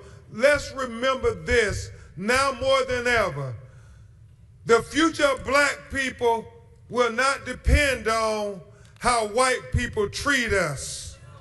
The future of black people will not depend on how white people support us. The future of black people will not depend on how white people invest in us. But the future of black people will depend on how black people treat black people. The future of black people will depend on how black people support black people. The future of black people will depend on how black people invest in black people. So I thank Reverend Al Sharpton and National Action Network for investing in black people, supporting black people, and treating black people with the humanity that God meant for all his children. Thank you, thank you, thank you.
I remember I was 12 years old.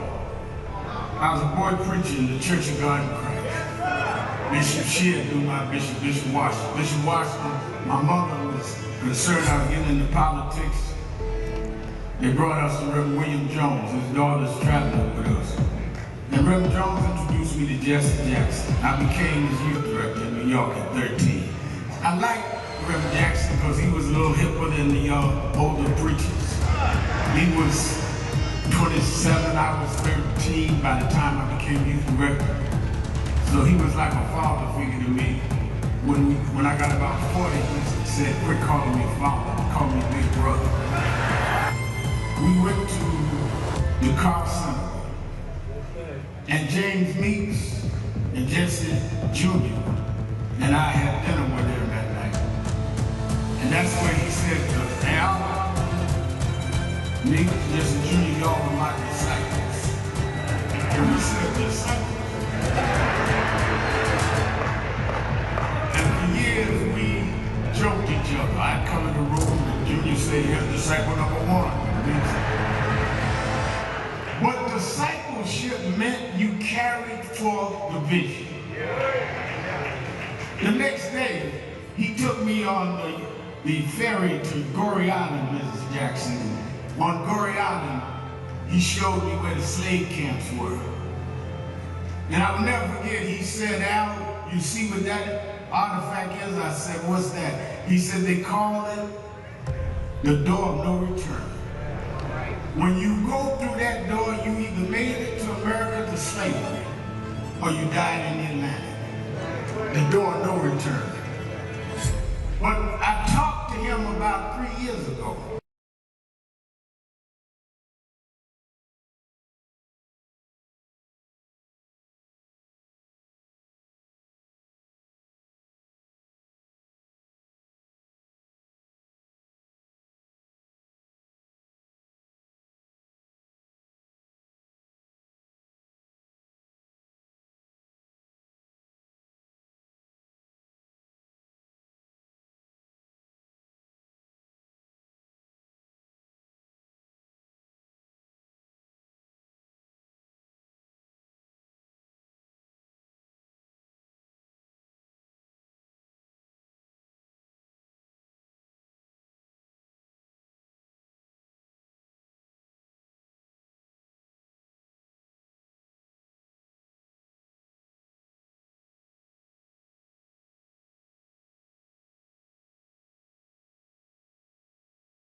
Our president and founder, Reverend Al Sharpton.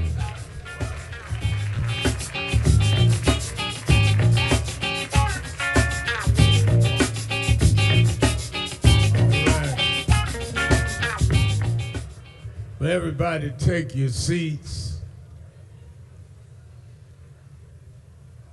And one of the things that I'm glad about one of the things that I'm happy about in Nan's convention, as we just saw, you can do some healing among us that needs to be done. And I'm glad that we can heal and stand together. You must remember, no one ever volunteers to be a victim.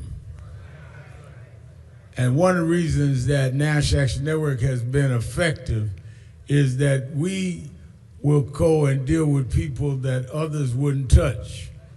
We don't look for elitists and people that got a clean background and all.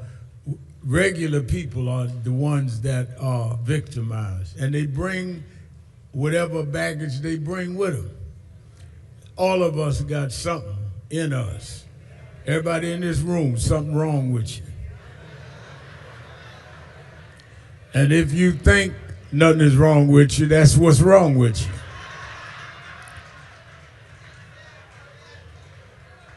So the objective is to heal, and you can be a healer.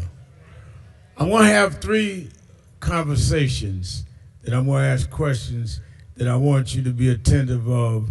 I think that sometimes we have speeches, sometimes I do questions, sometimes we go to the audience. We're going to do it all throughout the next 4 days.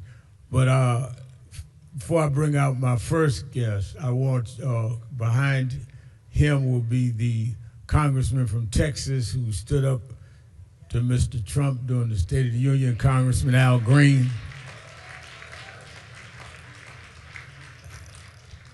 And then, of course, young congresswoman who's facing charges for standing up to ICE, Congresswoman McIver. I want to bring on, and many of our clergy and others have met and dealt with him and worked with him down through the years, our voter activists. And there are many people that are speculating what he may do in the future.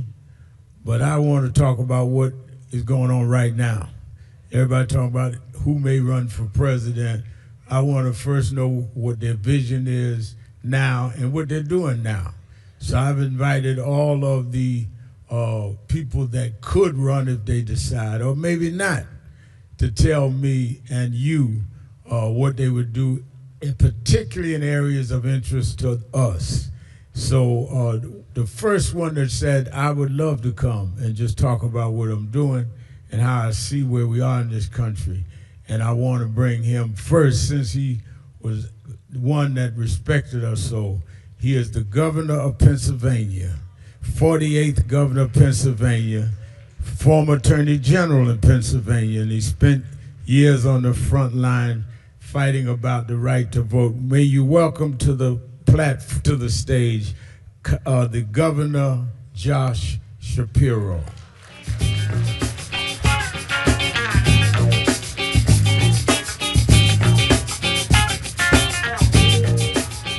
Thank you. Governor, let me ask you, before I get into Pennsylvania, which you've been governor now, and some of the things you're doing there, how do you respond where we are as a country after the situation with Iran last night? Well, first off, I think we have to acknowledge this was a war of choice by the President of the United States, a war I did not support, and a war where the President never came to the American people and said, this is our objective, or these are our objectives. And if you don't know why you went in, you sure as heck don't know when it's time to come out or how to get out. The President's going to do everything in his power today to spin us and tell us different tales and make up a whole bunch of stuff. But as I look at it, he destroyed a whole lot of innocent lives. The nuclear program that he claimed was destroyed 7 or 8 months ago, he claimed he had to go back in and address. Unclear whether he did that. The Strait of Hormuz, which used to be open, which was a key reason why we could keep gas prices low, is now somehow being controlled by the Iranians. Not sure that's a good idea, certainly not. And then he claimed that he wanted regime change, and he went from a 90-year-old dictator to like a 60-year-old dictator. So I'm not sure how any of this is better for any of us. And what it is just the latest example of the kind of chaos Donald Trump brings to everything he touches. I view all of these issues through the prism of what is in the best interest of America's national security, and the manner in which the President of the United States has gone about this, I think, makes us less safe, not more safe. How, as governor and your fellow governors, how have you found working with the Trump administration in Washington when it comes to services, when it comes to the interaction that governors have had with other presidents? Look, I take an oath of office to uphold the Constitution of the United States and the Constitution of the Commonwealth of Pennsylvania. I serve 13 million people. And my job is to try and advance the ball down the field every day, make their lives a little bit better, their schools better, their safety better, more jobs and economic opportunity. If you go back to the Biden-Harris administration, on a bad day, it was neutral. And on most days, they were there to help us. On a normal day in the Trump administration, they are taking away people's rights. They are taking away billions of dollars of resources we depend on to educate our kids, to provide health care to people, especially in rural communities in my state.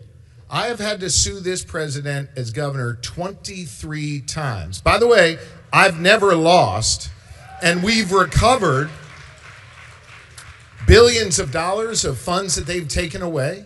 And by the way, we've also stood up for our values. When the Trump administration ripped down signs at Independence Hall in Philadelphia telling our actual history, the story of slavery, trying to whitewash what happened in Philadelphia, we joined a lawsuit with our mayor in Philadelphia, Sherelle Parker. We won. Those signs are back up. So we will stand up for people's rights. We will bring back the dollars that are taken away from us, and I will never, ever, ever back down to a fight with this administration when it comes to standing up for the people of Pennsylvania. That brings me to the climate in the country is polarized, and I think that it is a dangerous environment with that kind of polarization. You and your family suffered a violent situation. First of all, your family, they're fine. Everybody. Thank God. Yes. Thank you. And how did we get here, and how do we come out of this? Because when we see open hostilities, racism, anti-Semitism, Islamophobia, all at a high pitch, and then you get a president that mocks Muslims on Easter Sunday on a social. I mean, this is unthinkable. I mean, Southern bigots in the 60s would be blushing at the stuff that he does. So let me address this in two ways. First, if I may, just from a personal perspective, and second, about where our country is today. First, on a personal level, we're a year from the attack on my family. We had just concluded our communal Passover Seder. Right. Just gotten the kids up to sleep. And that's when a person broke into our home, threw Molotov cocktails all throughout the governor's residence, blew up part of the residence, and then was hunting me down with a metal hammer trying to kill me. That person's in jail now for up to 50 years. And I want to just say on a personal note, I am a prayerful person. Faith has always been central in my life. And I'm not here to preach at anybody or tell you what to believe, but it has always been important to me. Until that moment, I never understood the power of prayer of others to heal me. When I had people reaching out of other faiths praying for me and my family, that actually connected me in a deeper way to my own faith. And there are people in this room who reached out. You reached out, others did, and I must say that that was healing for our family. We don't have the physical scars of political violence, but certainly it took an emotional toll on our family. And honestly, the hardest thing for me in that process was trying to be a father throughout. Not being a governor, but being a father to our 4 children. As it relates to how we got here, Rev, let me just say that part of the reason why tensions are so high why we're seeing more political violence. We've always had, sadly, political violence in our system, but why we're seeing more of it is because our leaders, in many cases, are failing us. I think the central role for a leader is to keep people safe. And one of the best ways to do that is to speak and act with moral clarity. When you attack people based on what they look like or where they come from, who they love or who they pray to, everyone is less safe. You know, folks will say to me all the time, hey, Gov, you know, we're seeing a rise in anti-Semitism. And yes, we are empirically. You know, we're also seeing a rise in Islamophobia and racism and bigotry in all forms. And attacking one person because of what they look like or how they pray makes everyone less safe. The President of the United States has a responsibility to do better. When you tweet like that, not you, but what you referenced the other day, attacking Muslims, making fun of Islam, a beautiful religion, a wonderful faith, what you are really doing is saying those people are okay to attack. You are giving a pass to that.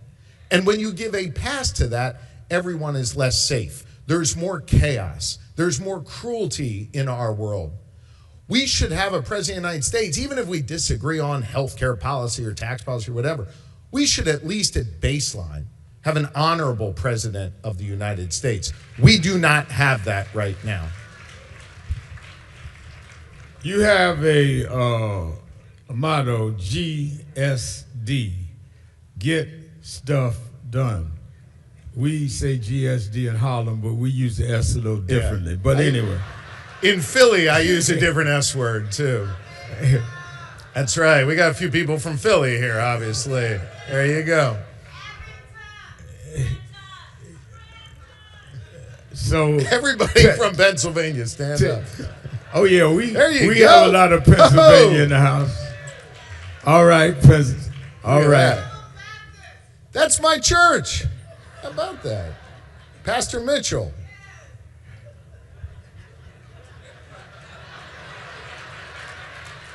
I mean, I don't want. What, you don't think a Jew can go to a Baptist church? Come on. That's my pastor.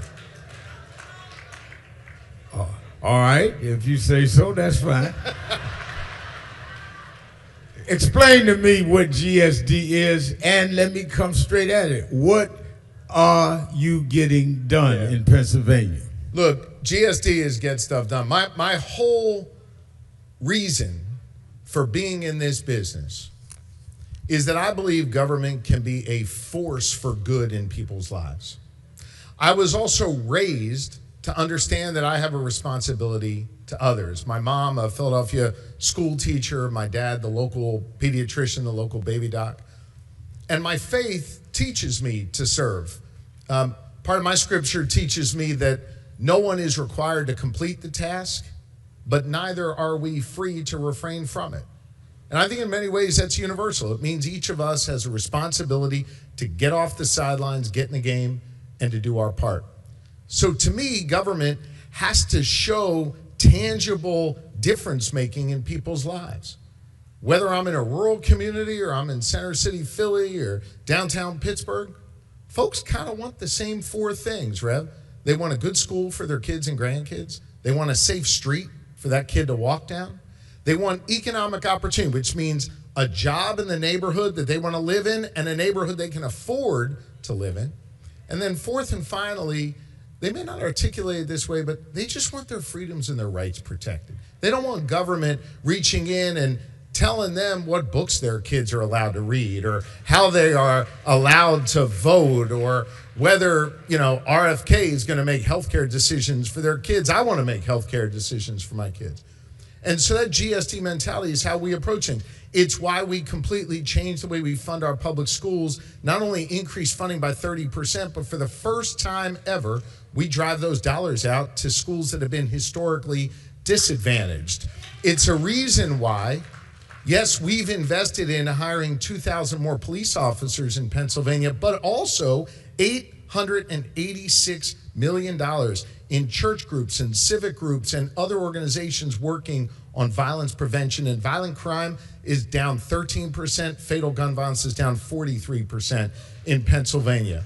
It's why we're investing in creating jobs. We have the only growing economy in the northeastern part of the United States, created more jobs than all but 2 states in the country. And I'm particularly proud that the jobs we're creating have been in large measure driven by our investments in historically disadvantaged businesses. We have increased our state procurement in black-owned businesses by 40% since I took office. That's helping drive our economy.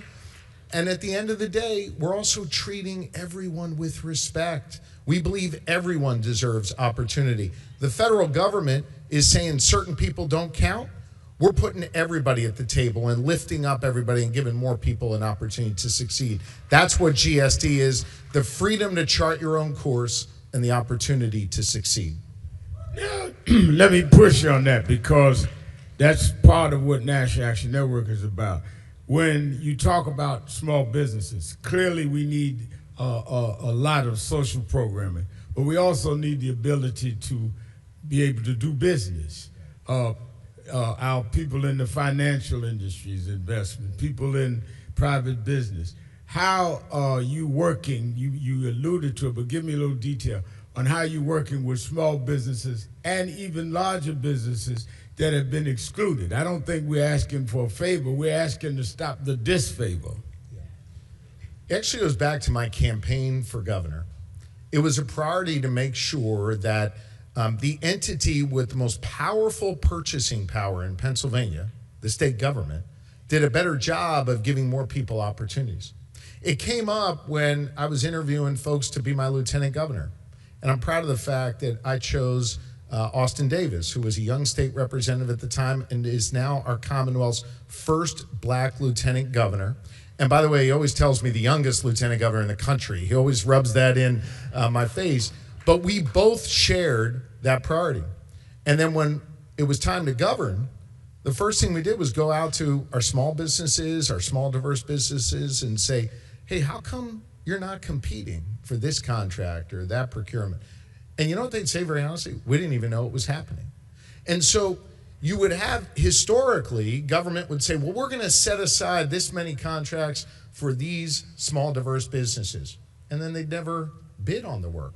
We decided to look at it a different way. First, I put Austin in charge of the committee that was doing this work, together with the head of our Department of General Services, a wonderful black man, a veteran, someone who has served this country honorably, a gentleman named Reggie McNeil. And we said, we're not going to create these arbitrary numbers, but what we're going to do is reach out to small diverse businesses, sign them up to be certified in the Commonwealth of Pennsylvania, and then encourage them to bid. Because my view is the more bids you get, the better deal you get for the taxpayers of Pennsylvania and the more opportunity you give to others. So get this, we've signed up 600 new small businesses to be certified in Pennsylvania. That's a lot. 443 of them are small diverse businesses. They're competing for contracts. They are winning. And by the way, a 40% increase in small diverse black-owned businesses getting work in the Commonwealth of Pennsylvania. It's because we've been focused on it, not because we set some arbitrary number or we created some arbitrary metric. We're just saying we're going to reach out to you. We're going to encourage you to compete. And when you compete, we all win. You get to hire more people in your community. We get a better product for the taxpayers of Pennsylvania, and we're creating more opportunity across the board. It's working, what we're doing in Pennsylvania. We're creating more opportunity. We're going to keep at it. We've seen one of the linchpins of President Trump's second term is he came in blazing about DEI, diversity, equity, and inclusion. And this organization certainly has been dealing with that, reparations, a lot of issues on how you make up the gap. I mean, this wasn't just some gap that was by nature.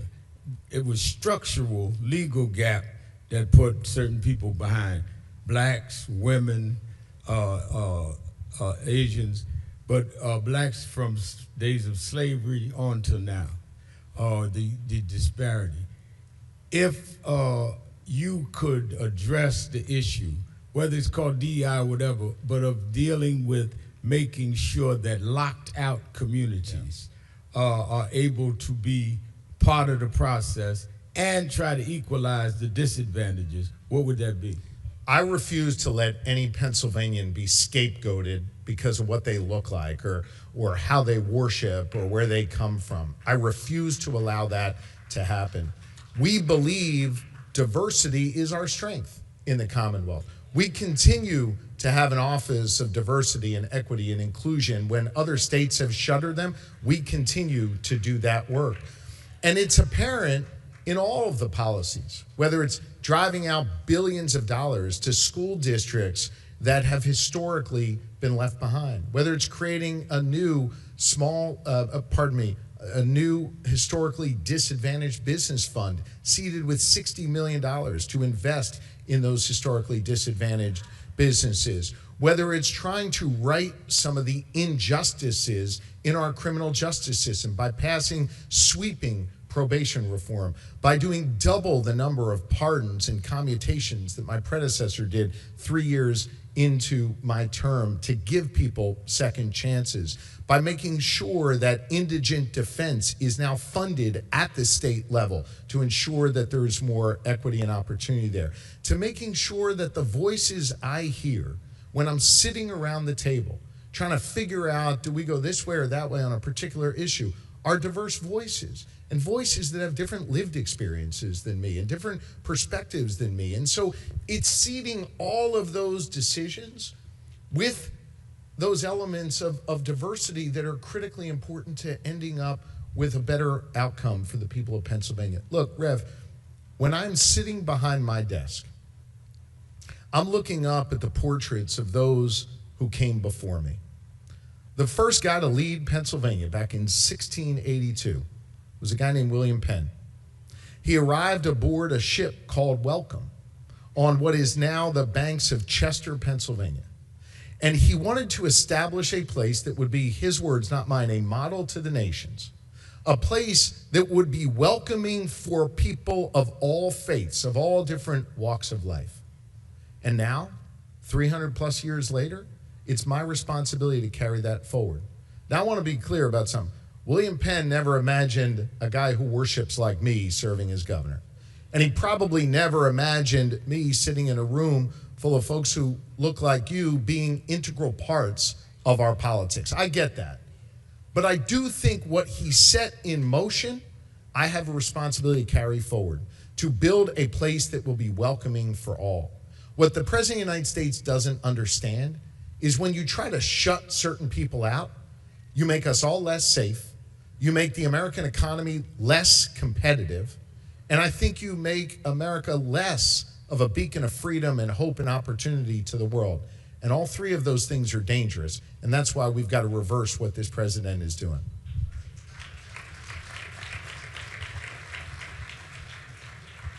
You were Attorney General, so you know criminal justice well. You also know some of the problems we've had in criminal justice. This organization has dealt, we just had victims on. What do you see as ways that we need to deal with the accountability of law enforcement, but at the same time keep crime going down, like you talked about in Pennsylvania? Because I think people misconstrue that many of us that are questioning certain police tactics, that we're anti-police. No, we're anti-police brutality. So how do you see the policy that could really serve both? Because we don't want high crime. We don't want police not to police, because the high crime areas are in our areas. But at the same time, we don't want to have to run from the cops and the robbers. Yeah. No, and I think that's a great point. I think that's a great point. And I think it's a nuance that is lost if you're just scrolling through Twitter or you're just watching some news coverage. I've spent a lot of years listening not to some of that news coverage or watching Twitter, but actually sitting in the community, listening. And what folks tell me there is exactly what you just said, maybe not as artfully as you said it, but they want police in their community. They want constitutional policing in their community. They want police who look like the community, who understand the responsibility of getting out of their patrol car, walking the beat, and knowing the names of the children in the community. I've worked incredibly hard as Attorney General and as Governor to build that trust. We spent a lot of time, and I watched your commentary on NBC and elsewhere about what we saw playing out in Minnesota with ICE. One of the things that I spoke about as it relates to what they were doing, law enforcement was doing in Minnesota, is they were eviscerating the number one tool law enforcement has to keep a community safe. And that number one tool is not a gun, it's not a badge, it's not a radio or a patrol car, it's trust. Law enforcement has a responsibility to earn that trust. And when they do, it's the most powerful tool to be able to work with the community, as we've done in Pennsylvania, to reduce crime. At the same time, if a law enforcement official does something wrong, they got to be held to account. And we've changed our laws in Pennsylvania to have different review commissions and other steps needed to hold police accountable. And when you talk to police chiefs who are responsible, they also want to be held accountable. They want more training. They want to make sure that there's more opportunities to build that trust with the community. And I've always prided myself on being a bridge between a community that wants to be safe and also free, and with law enforcement who want to go out and do a dangerous job every day, get home to their families, and do it in a way that models exemplary behavior. And when those things don't work, we've got to make sure that there's accountability. And we've done that in Pennsylvania. I know we're out of time, but let me ask you this. What do you think that the midterm elections that we're looking at this year, what do you think that the Democratic Party has to do better to appeal to Americans to come out and turn this country away from the kind of presidency that we're dealing with now? At least if the midterms go Democrats' way, they have a stopgate with the House if they get it. What should the Democrats be doing more? So I woke up this morning in Pennsylvania. In a few hours, I'll be back there. Pennsylvania is the ultimate swing state, the swingiest of all swing states, right? The toughest state to win in, and a heck of a tough state to govern in. We've got a divided congressional delegation. I've got a state Senate led by Republicans by 2 seats, and a state House led by Democrats by 1 seat. One of the only governors in the country with a divided legislature. In these midterms, we've got 4 competitive U.S. congressional races that I'm going all in on so we can make Hakeem Jeffries the Speaker of the House. And by the way, for those of you in Pennsylvania, I'm running for re-election as governor this year. And I think what we need, not just in competitive swing states, but all across America, Rev, we need a national referendum on Donald Trump and on what is happening in Washington, D.C. If you don't like what you see on TV, if you are upset and angered, rightfully so, by the chaos and the cruelty and the corruption that we see every day, well, you got to get out and vote. And even in a state that is a foregone conclusion on how their politics are, they're overwhelmingly Democrat or overwhelmingly Republican, imagine how different it is if instead of 50 or 60% of the public coming out to vote, 90% come out and send a message and shock the nation about some of these races I believe we are poised to win. We need a national referendum. To the other part of your question, as it relates to Democrats, I'll tell you what I'm going to do. I'm going to run on that GSD agenda. I'm going to run on how we've made people's lives better, their schools, their safety, their economic opportunity, how we've defended our freedom, and how we've defended all people in our state and still managed to create more opportunity, showing that our diversity is a strength, not a weakness, as Donald Trump thinks. I believe that GSD approach, showing people that government can make their lives a little bit better, whether they're going down to the DMV or whether they're trying to get their kid the healthcare services that they need. A byproduct of making government work is that person walks away with their problem solved and maybe just a little less cynical, a little bit more hopeful. And with a little bit more hope in our system, Rev, I don't think there's anything that can hold us back. And we can build a real coalition that's not only going to win in 2026, but it's going to give us the momentum to carry us forward as a nation. Let me, I know we've got to go, but just between you and I, let's forget about 2,000 people. I can't forget about the folks from Pennsylvania. All right, well, just remember them, but just me and you talking. Just you and me. Yeah. You run a re-election, and if you're re-elected, are you considering running for president in 2028? Just you and me. Just me and you. Just between us. Look, we have, I think, some incredibly talented folks in the Democratic Party. And what I think we are poised to do if we have this national referendum in the midterms, and if people show up in record numbers, we have an opportunity to have a real debate within our party about what we stand for, about what our affirmative vision is, which can't just be about banging Donald Trump every day. It has to be about what we are going to do to make people's lives better. And I think that that is a debate that our party hasn't had for a good long while.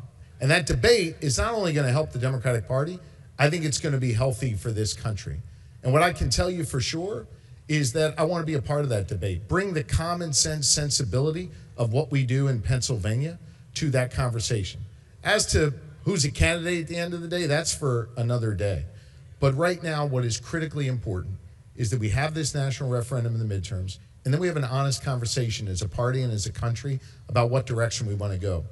Donald Trump has torched our norms, has dismantled most of the federal government, has created chaos every day.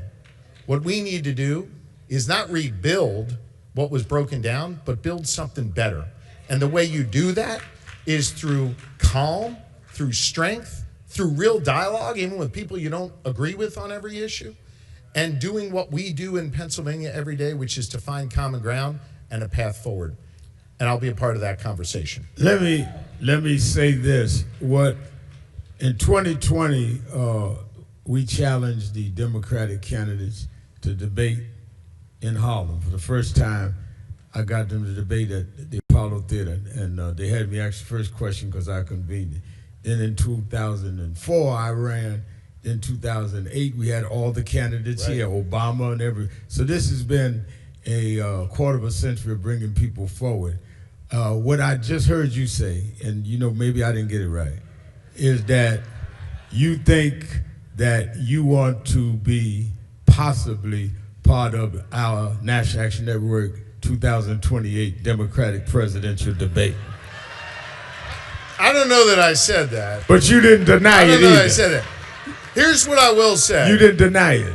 I'm not showing up in any room where anybody's wearing a Knicks jersey, okay? So I know I just lost half the room, but next time I show up, I'll be in my Sixers hoodie, and we'll have a conversation. All right, Governor Thanks, Josh Rep. Shapiro. Thank you. Appreciate it. Thank you. All right. Thank you. Give him a hand.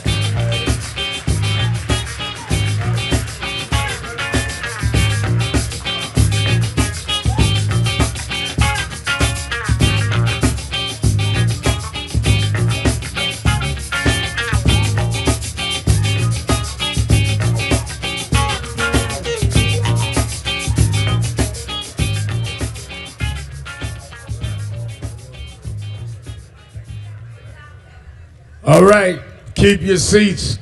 We'll be back in 2 minutes with Congressman Al Green from Texas.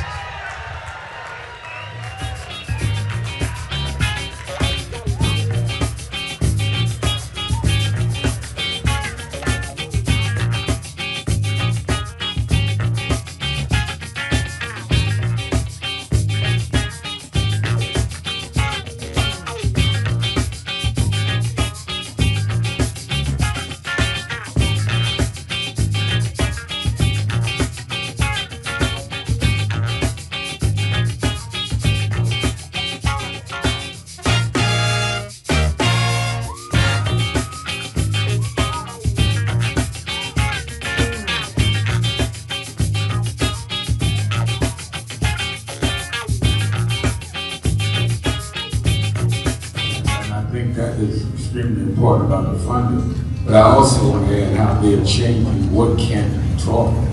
You have states outright saying you can't teach Black history and you can't teach certain other histories and the curriculum. You have this administration that is literally taking out exhibits from the Smithsonian. So we have not only an education problem in terms of resources, we have an education problem in terms of curriculum and what people are being taught. So I have one grandchild, 6-year-old. When he gets to high school, it may be just against the law for him to learn about certain parts of American history, which includes Blacks. We want to talk about slavery. We want to talk about the good side of America. Well, what does that mean? That's not history. Everything was not good. And I think that that is the threat that we've got to fight, which is why we've got to fight with the courts and the streets, because they're literally changing the textbooks as we go. As they do that, they change the opportunity, because then the fight against affirmative action is not having access to these institutions and telling these institutions, this whole fight around DEI, which they did, started in Harlem with a Black woman president. Started with them saying you can't teach diversity in an Ivy League school like Harvard. It didn't start in Little Rock at the high school. This fight, this time, was Harvard. And they went from there on. And I think that we've got to have the same resistance. If they could fight in the 50s, at ACP with the Defense Forces together and deal with the question from Little Rock in terms of desegregation, then we that are far more educated, far more economically secure personally, have no excuse in the age of what they did in Harvard not to be standing up back in the Senate.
All right. There have been, in American history, we have probably more now, clearly more now, Blacks in the U.S. Congress than we ever had. What a lot of us don't realize is that we've not been in Congress nearly as long as other communities. 1940, William Dawson was the first elected out of Chicago, then Adam Clayton Powell from here. And we've had those that have been in Congress and used it different ways. My first hero as a kid was Adam Clayton Powell. Adam Clayton Powell knew how to get legislation through, but he also stood up and defiantly represented the interests of our community. And there have been some that have followed in that tradition, and then there's been some that have played being inside and doing it in that way. A man that I felt has mastered what I admired in Adam Powell has been one that would legislate and get stuff done for his district and therefore the country, but one that would agitate and say what needed to be said when it needed to be said. And that is the congressman from Houston, Texas, Congressman Al Green.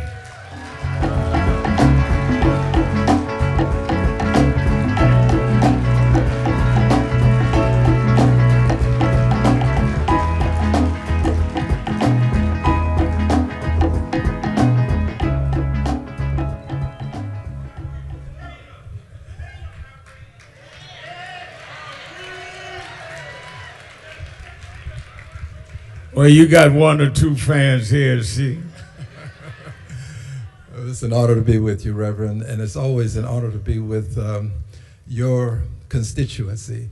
And thank you so much for being here today, and let's stay together, as another Al Green was saying.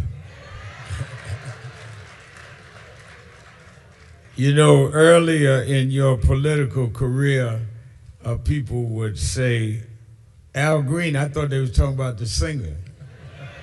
Now they see Al Green at his church and they say, oh, I thought you was talking about Congressman Al Green. Well, Reverend, for the good times. Oh.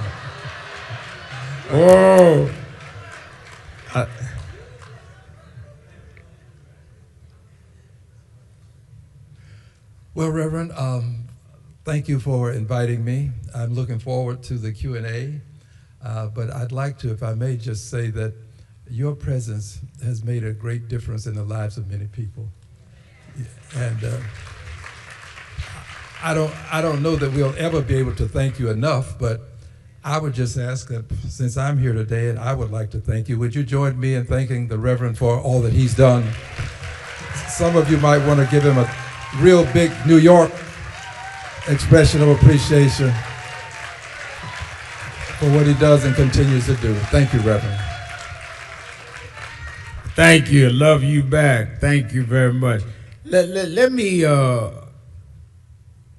want, before we get into policy, and I do want to get into policy, someone sent me a question saying that I was probably not going to ask you, so I'm going to ask you. That's the best way to get me to ask a question. As you sat in the well that day, that evening, and watched President Trump make, history says, the longest or next to the longest speech made at State of the Union.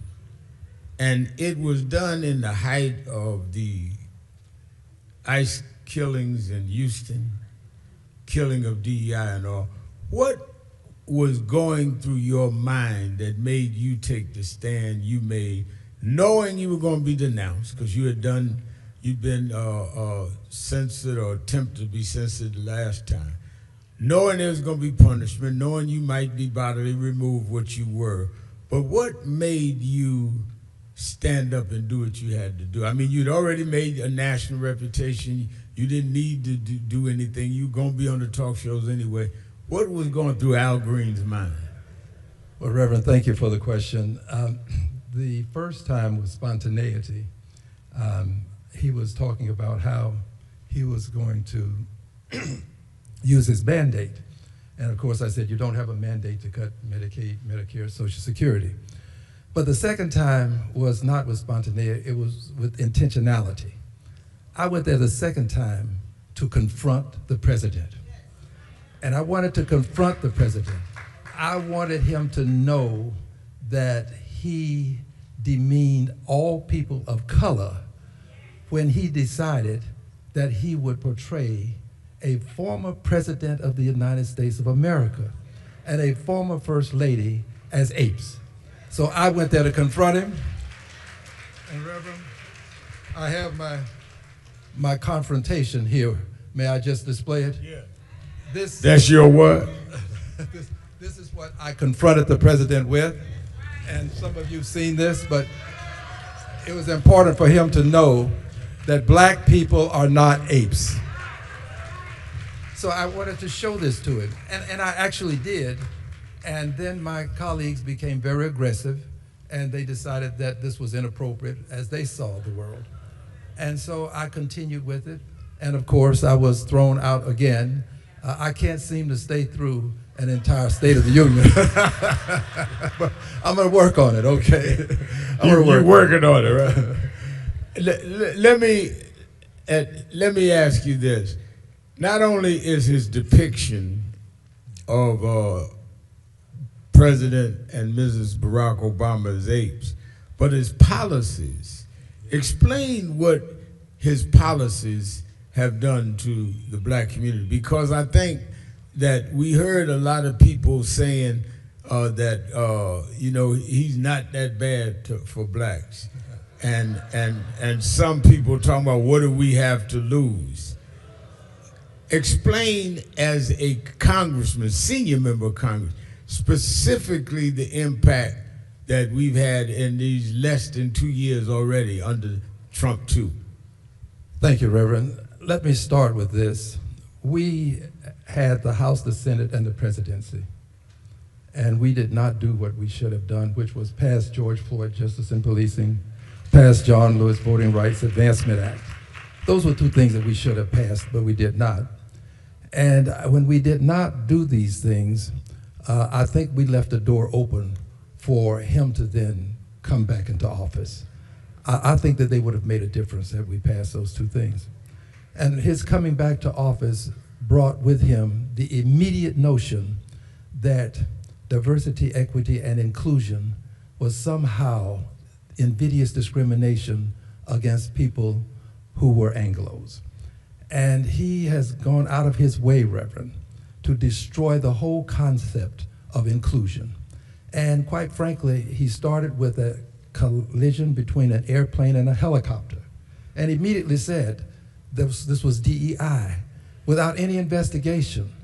So he has put himself in a position with the aid of many people in this country such that he can now demean us in ways that we should not be demeaned, obviously, but demean us and do it such that it is almost normalized now.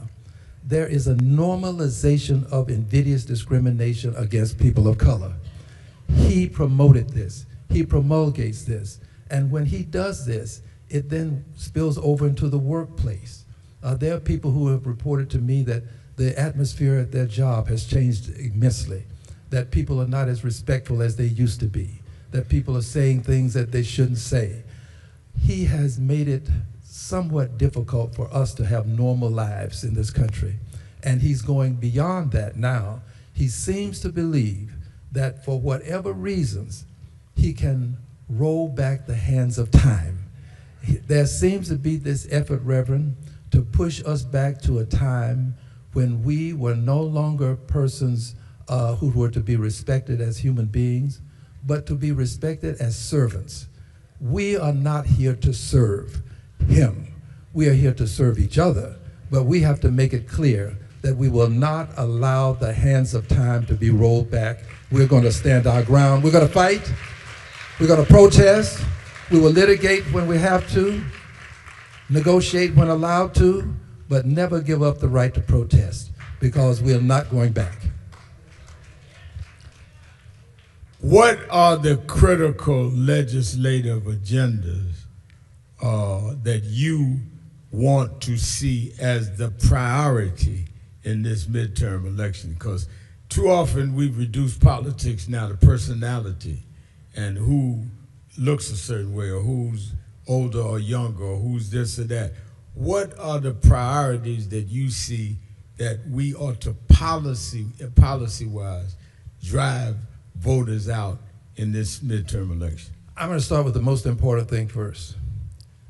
Without question, reservation, or hesitation, this is the most important.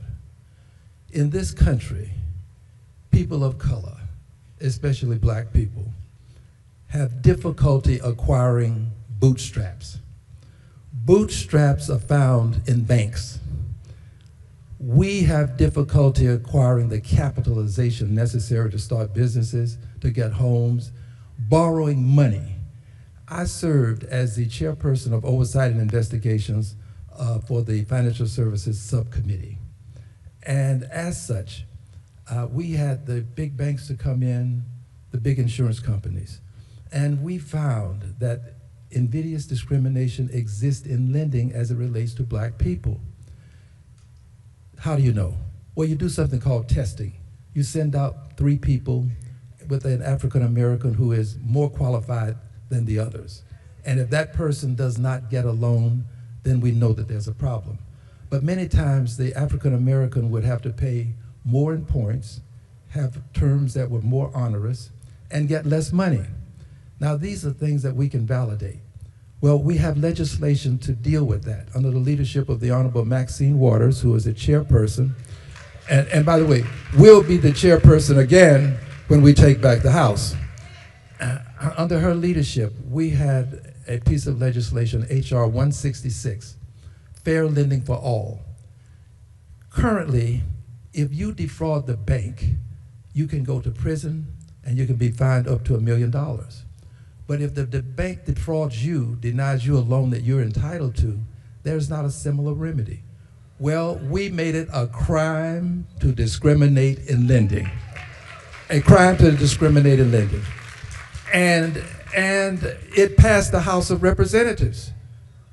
But it didn't make headlines because for whatever reasons, we find ourselves in a society where that kind of legislation is not as appealing to some people as it should be. But here's my promise. When I go back, if we have the House, I promise you, we're going to bring H.R. 166 to the floor because much of what is wrong in Black America has to do more with a lack of money than a lot of the other things that we have to face. Just can't get the money that other people get. That's one. Now, that's the most important in my opinion, but there are some other things. Under the leadership of the Honorable Maxine Waters, we have a piece of legislation for $150 billion to help subsidize the purchasing of a home for first-time home buyers, first-generation home buyers, to help them have a home. And we also understand that for this to happen, there are people who are paying more in rent than they would pay in a mortgage if they just could get into the home. Well, this will give them that down payment that helps them to get to the point that they can have that monthly mortgage and they can have a place to call home. I promise you, we're going to bring that legislation to the floor. The Honorable Maxine Waters is also concerned about new homes, affordable homes. She has a piece of legislation with $100 billion that is going to help us with people who need to buy a home by building more homes. We need to have more affordable homes. So she has legislation for this. And finally, this has to do with something that I call the conscious agenda. I believe that our ancestors have not been properly respected. For more than 240 years, people of African ancestry planted the seeds, harvested the crops, fed the nation, had a hand in building the White House, a hand in building the Capitol. They are the economic foundational mothers and fathers of this country, and they must be respected. And if in 1956 we could give Confederate soldiers the Congressional Gold Medal, then people of African ancestry who were enslaved for more than 240 years, they deserve a Congressional Gold Medal too. They must be respected. But that's not enough. We have to respect them. This is why we have passed legislation in the House of Representatives with the aid and assistance of the Honorable Steny Hoyer. We passed legislation to have a Slavery Remembrance Day. We currently have a 9/11 Remembrance Day in this country. We have a Holocaust Remembrance Day, and we should have these. Well, we should also have a Slavery Remembrance Day so we can commemorate the lives of the people on whose backs this country was built. If you're in this country, regardless as to how you got here or why you're here, you're standing on the backs of 240 years of free labor, and they have to be respected. Slavery Remembrance Day. But Reverend, for me, that's not enough. We also have legislation for what we call a Department of Reconciliation. We have to reconcile our differences. And this goes beyond African Americans, the Trail of Tears, what happened to the Japanese internments. We've got to reconcile our differences. So we need a Secretary of Reconciliation, just as we have a Secretary of Education, a Secretary of Labor. We need a Secretary of Reconciliation who will report directly to a president, not this president, directly to a president. And the job would be to reconcile our differences, and that reconciliation for me, I say this with no shame, no embarrassment. I am unapologetically Black, and I say this, that would include reparations. Reparations for the 240 years of free labor that people still benefit today from, and that we were locked out of opportunities along the way while they were benefiting. So I believe in reparations. And Reverend, there are some people who don't want reparations, but here's my solution to that. I'll take their share. Well, this organization is on record. In fact, I just spoke at the UN around that. We're going to definitely stay on the reparations. But let me on that particular point, the question of DEI, where the president has really in many ways forced a lot of the private sector that if you want to make a merger, you have to get rid of DEI, or we're going to block your mergers, or if you want to continue federal funds, and even colleges and universities. We have a National Action Network New York chapter has been marching over a year now on Bill Ackman, who was one of the architects of ending it in Harvard. Is there legislation that you would like to see if the Democrats you referred to, if the Democrats take the House back, that could make law that would protect diversity, equity, and inclusion? Because we are not saying we need it because we're less than able. We're saying it that we've been barred from just having a fair, even playing field. That's right. And how do we catch up? You know, it's almost like somebody starts a 100-yard dash and you spot somebody 40 yards, me back here, 40 back, and then say go, and then you wonder why I can't catch up, because you cheated in the first place. And how do we close that gap? Is there a legislative way that you'd like to see Democrats do? Well, Reverend, diversity, equity, and inclusion was not unconstitutional. Right. We just had a president who decided that he would eviscerate it, and he went about the business of doing it not only, as you have articulated, but also in institutions of higher education. Took on institutions and literally demanded they eliminate all of these departments that were in any way associated with diversity, equity, and inclusion, and the policies as well. I think that we have to have something that separated Dr. King from all of the great orators of his time, that separated him from the intellectuals of his time, and that thing was courage. We have to have the courage to say that we will reinstate what he eviscerated, and do it with no shame. I believe that diversity, equity, and inclusion should be there, not to guarantee us anything, but to at least let us be at the table, at least be considered. Right now, we don't get any consideration.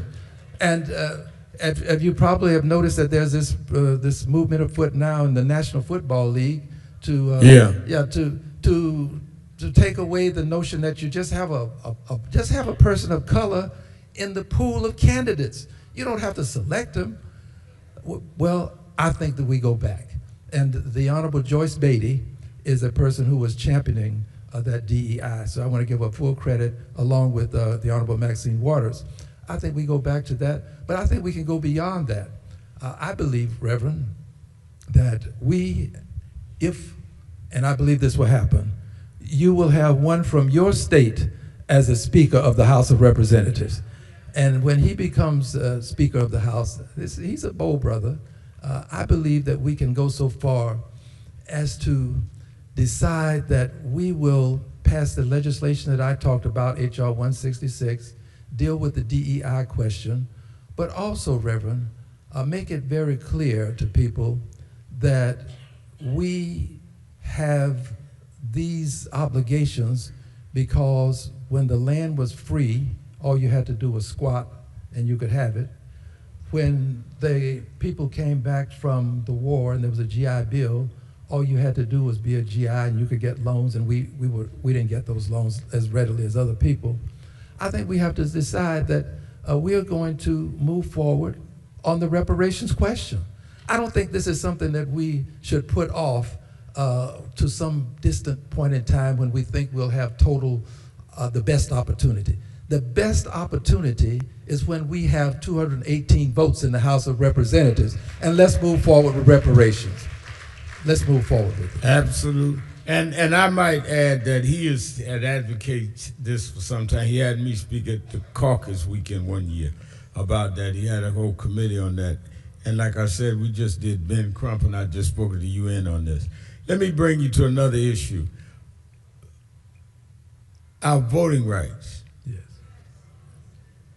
We are sitting at a time that we do not know where the Supreme Court may rule on Section 2 of the Voting Rights Act.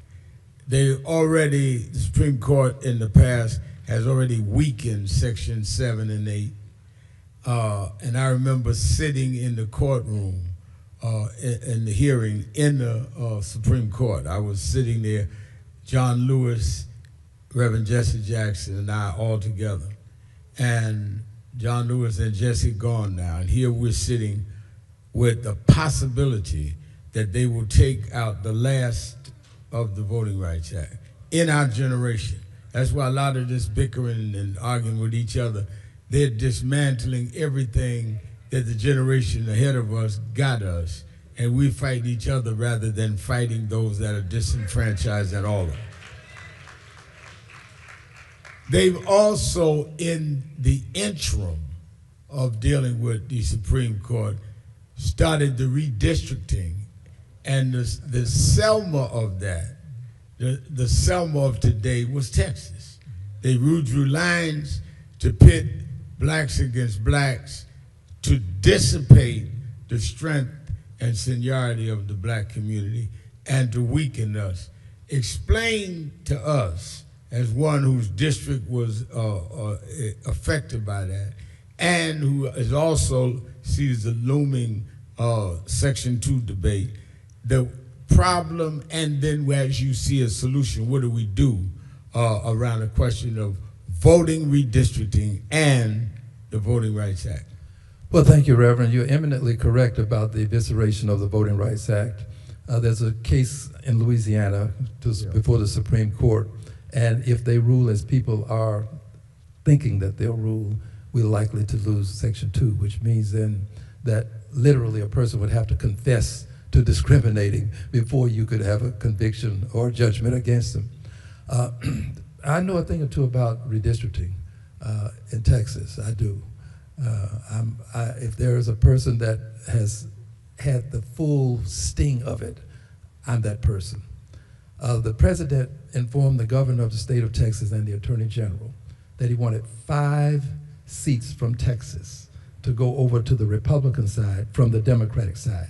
That means eliminate 5 Democratic seats and generate 5 Republican seats.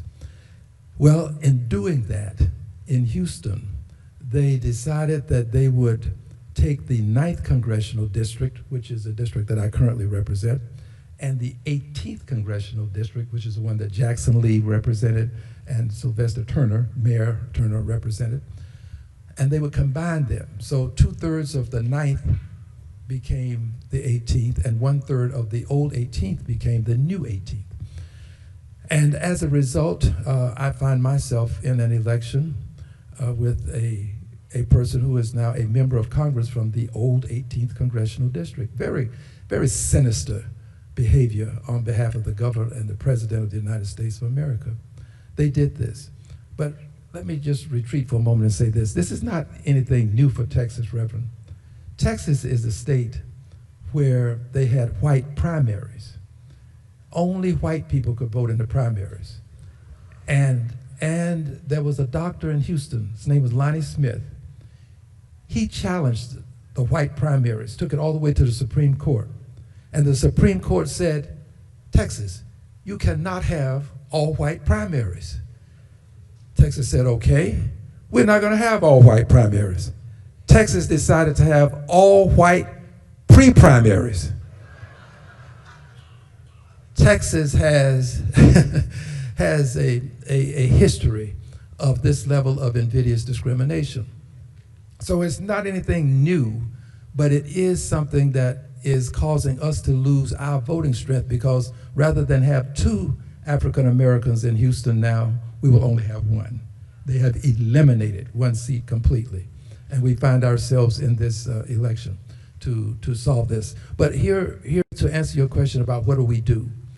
Reverend, you said earlier that if you want to get you to do something, say that you can't do it or won't do it. People have to realize this. Look, we're not going to change these voting rights laws between now and the election. It's not going to happen. I think that the mere fact that people are trying to prevent us from getting to the polls and voting, that ought to be reason enough for us to fight our way to the polls and vote. You know, our foreparents, they rode wagons to get to the polls. They walked to get to the polls. I mean, if they had to, they would crawl to get to the polls. We owe it to them to vote in spite of all of these obstacles. We cannot let them deny us the opportunity to elect people that will make a difference because they have thrown up the roadblocks. We know they're there. Let's start getting those passports. Let's start getting those driver's licenses. Let's start getting all those things so that we can vote in numbers unlike we've ever voted in before and take back the House of Representatives, take back the Senate, take back the presidency next time out. And for me, impeach Donald John Trump. For me, that's for me. I don't speak for anybody else. But I'm going to bring articles of impeachment against him.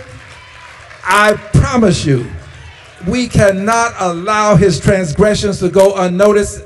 It is almost like acquiescing to it when you see it and you do nothing about it. You normalize this behavior. Impeachment is a means by which we deny a person the opportunity to normalize without the House of Representatives weighing in. I don't ask people to do what I do. You do what you can do. But I'm going to do what I must. I will not sit by and watch him eviscerate the Constitution without putting up a fight.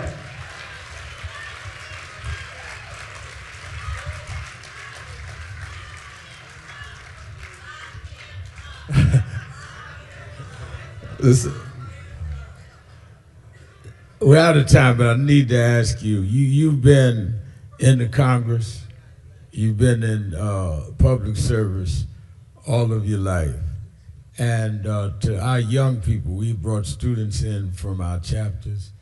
What would you advise someone that is beginning to get involved in public service, whether they're going to run for office, whether they're going to be an activist? What would advice you give them along the way? One of the things that I think a lot about is growing up in the movement as I did. It just started making sense in later years with Reverend Jackson, and Reverend Jones would tell me when I was a teenager and thought I knew it all. And I was youth director of Bread Basket, but I thought I was smarter than them. But then you hit certain traps and certain walls, and you say, oh, this is what Jesse was talking about. And what advice would you give to some of them, young or old? Because some people are older when they decide to get in the movement. You're never too old to get in. There is no age limit in reforming and recovering from being an Uncle Tom. There's no age limit. You can get healed at any age. So what advice would you give them? Well, I'm glad you mentioned that there's no age limit because, Reverend, I have celebrated my 19th birthday 4 times. And I'm 2 years into my 5th 19th. But here's my advice to anyone who wants to be a public servant.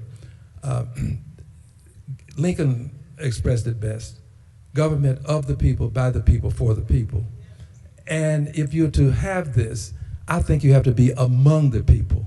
Get involved in organizations that are about helping people. Get involved with the NAACP. Get involved with the Urban League. Get involved with the National Action Network. Get to know what the issues are to the extent that when somebody says, let's take a poll, you can say, I've been taking that poll every day. I have never taken a poll in my life. I don't need a poll because I'm at the Civic Club meeting. I don't need a poll because I still go out and shop in the stores where people are who are going to come up to me and tell me about how Aunt Sadie didn't get her water bill paid, and now they're trying to shut off the water. I'm out there, and I think that makes the difference when you're among people.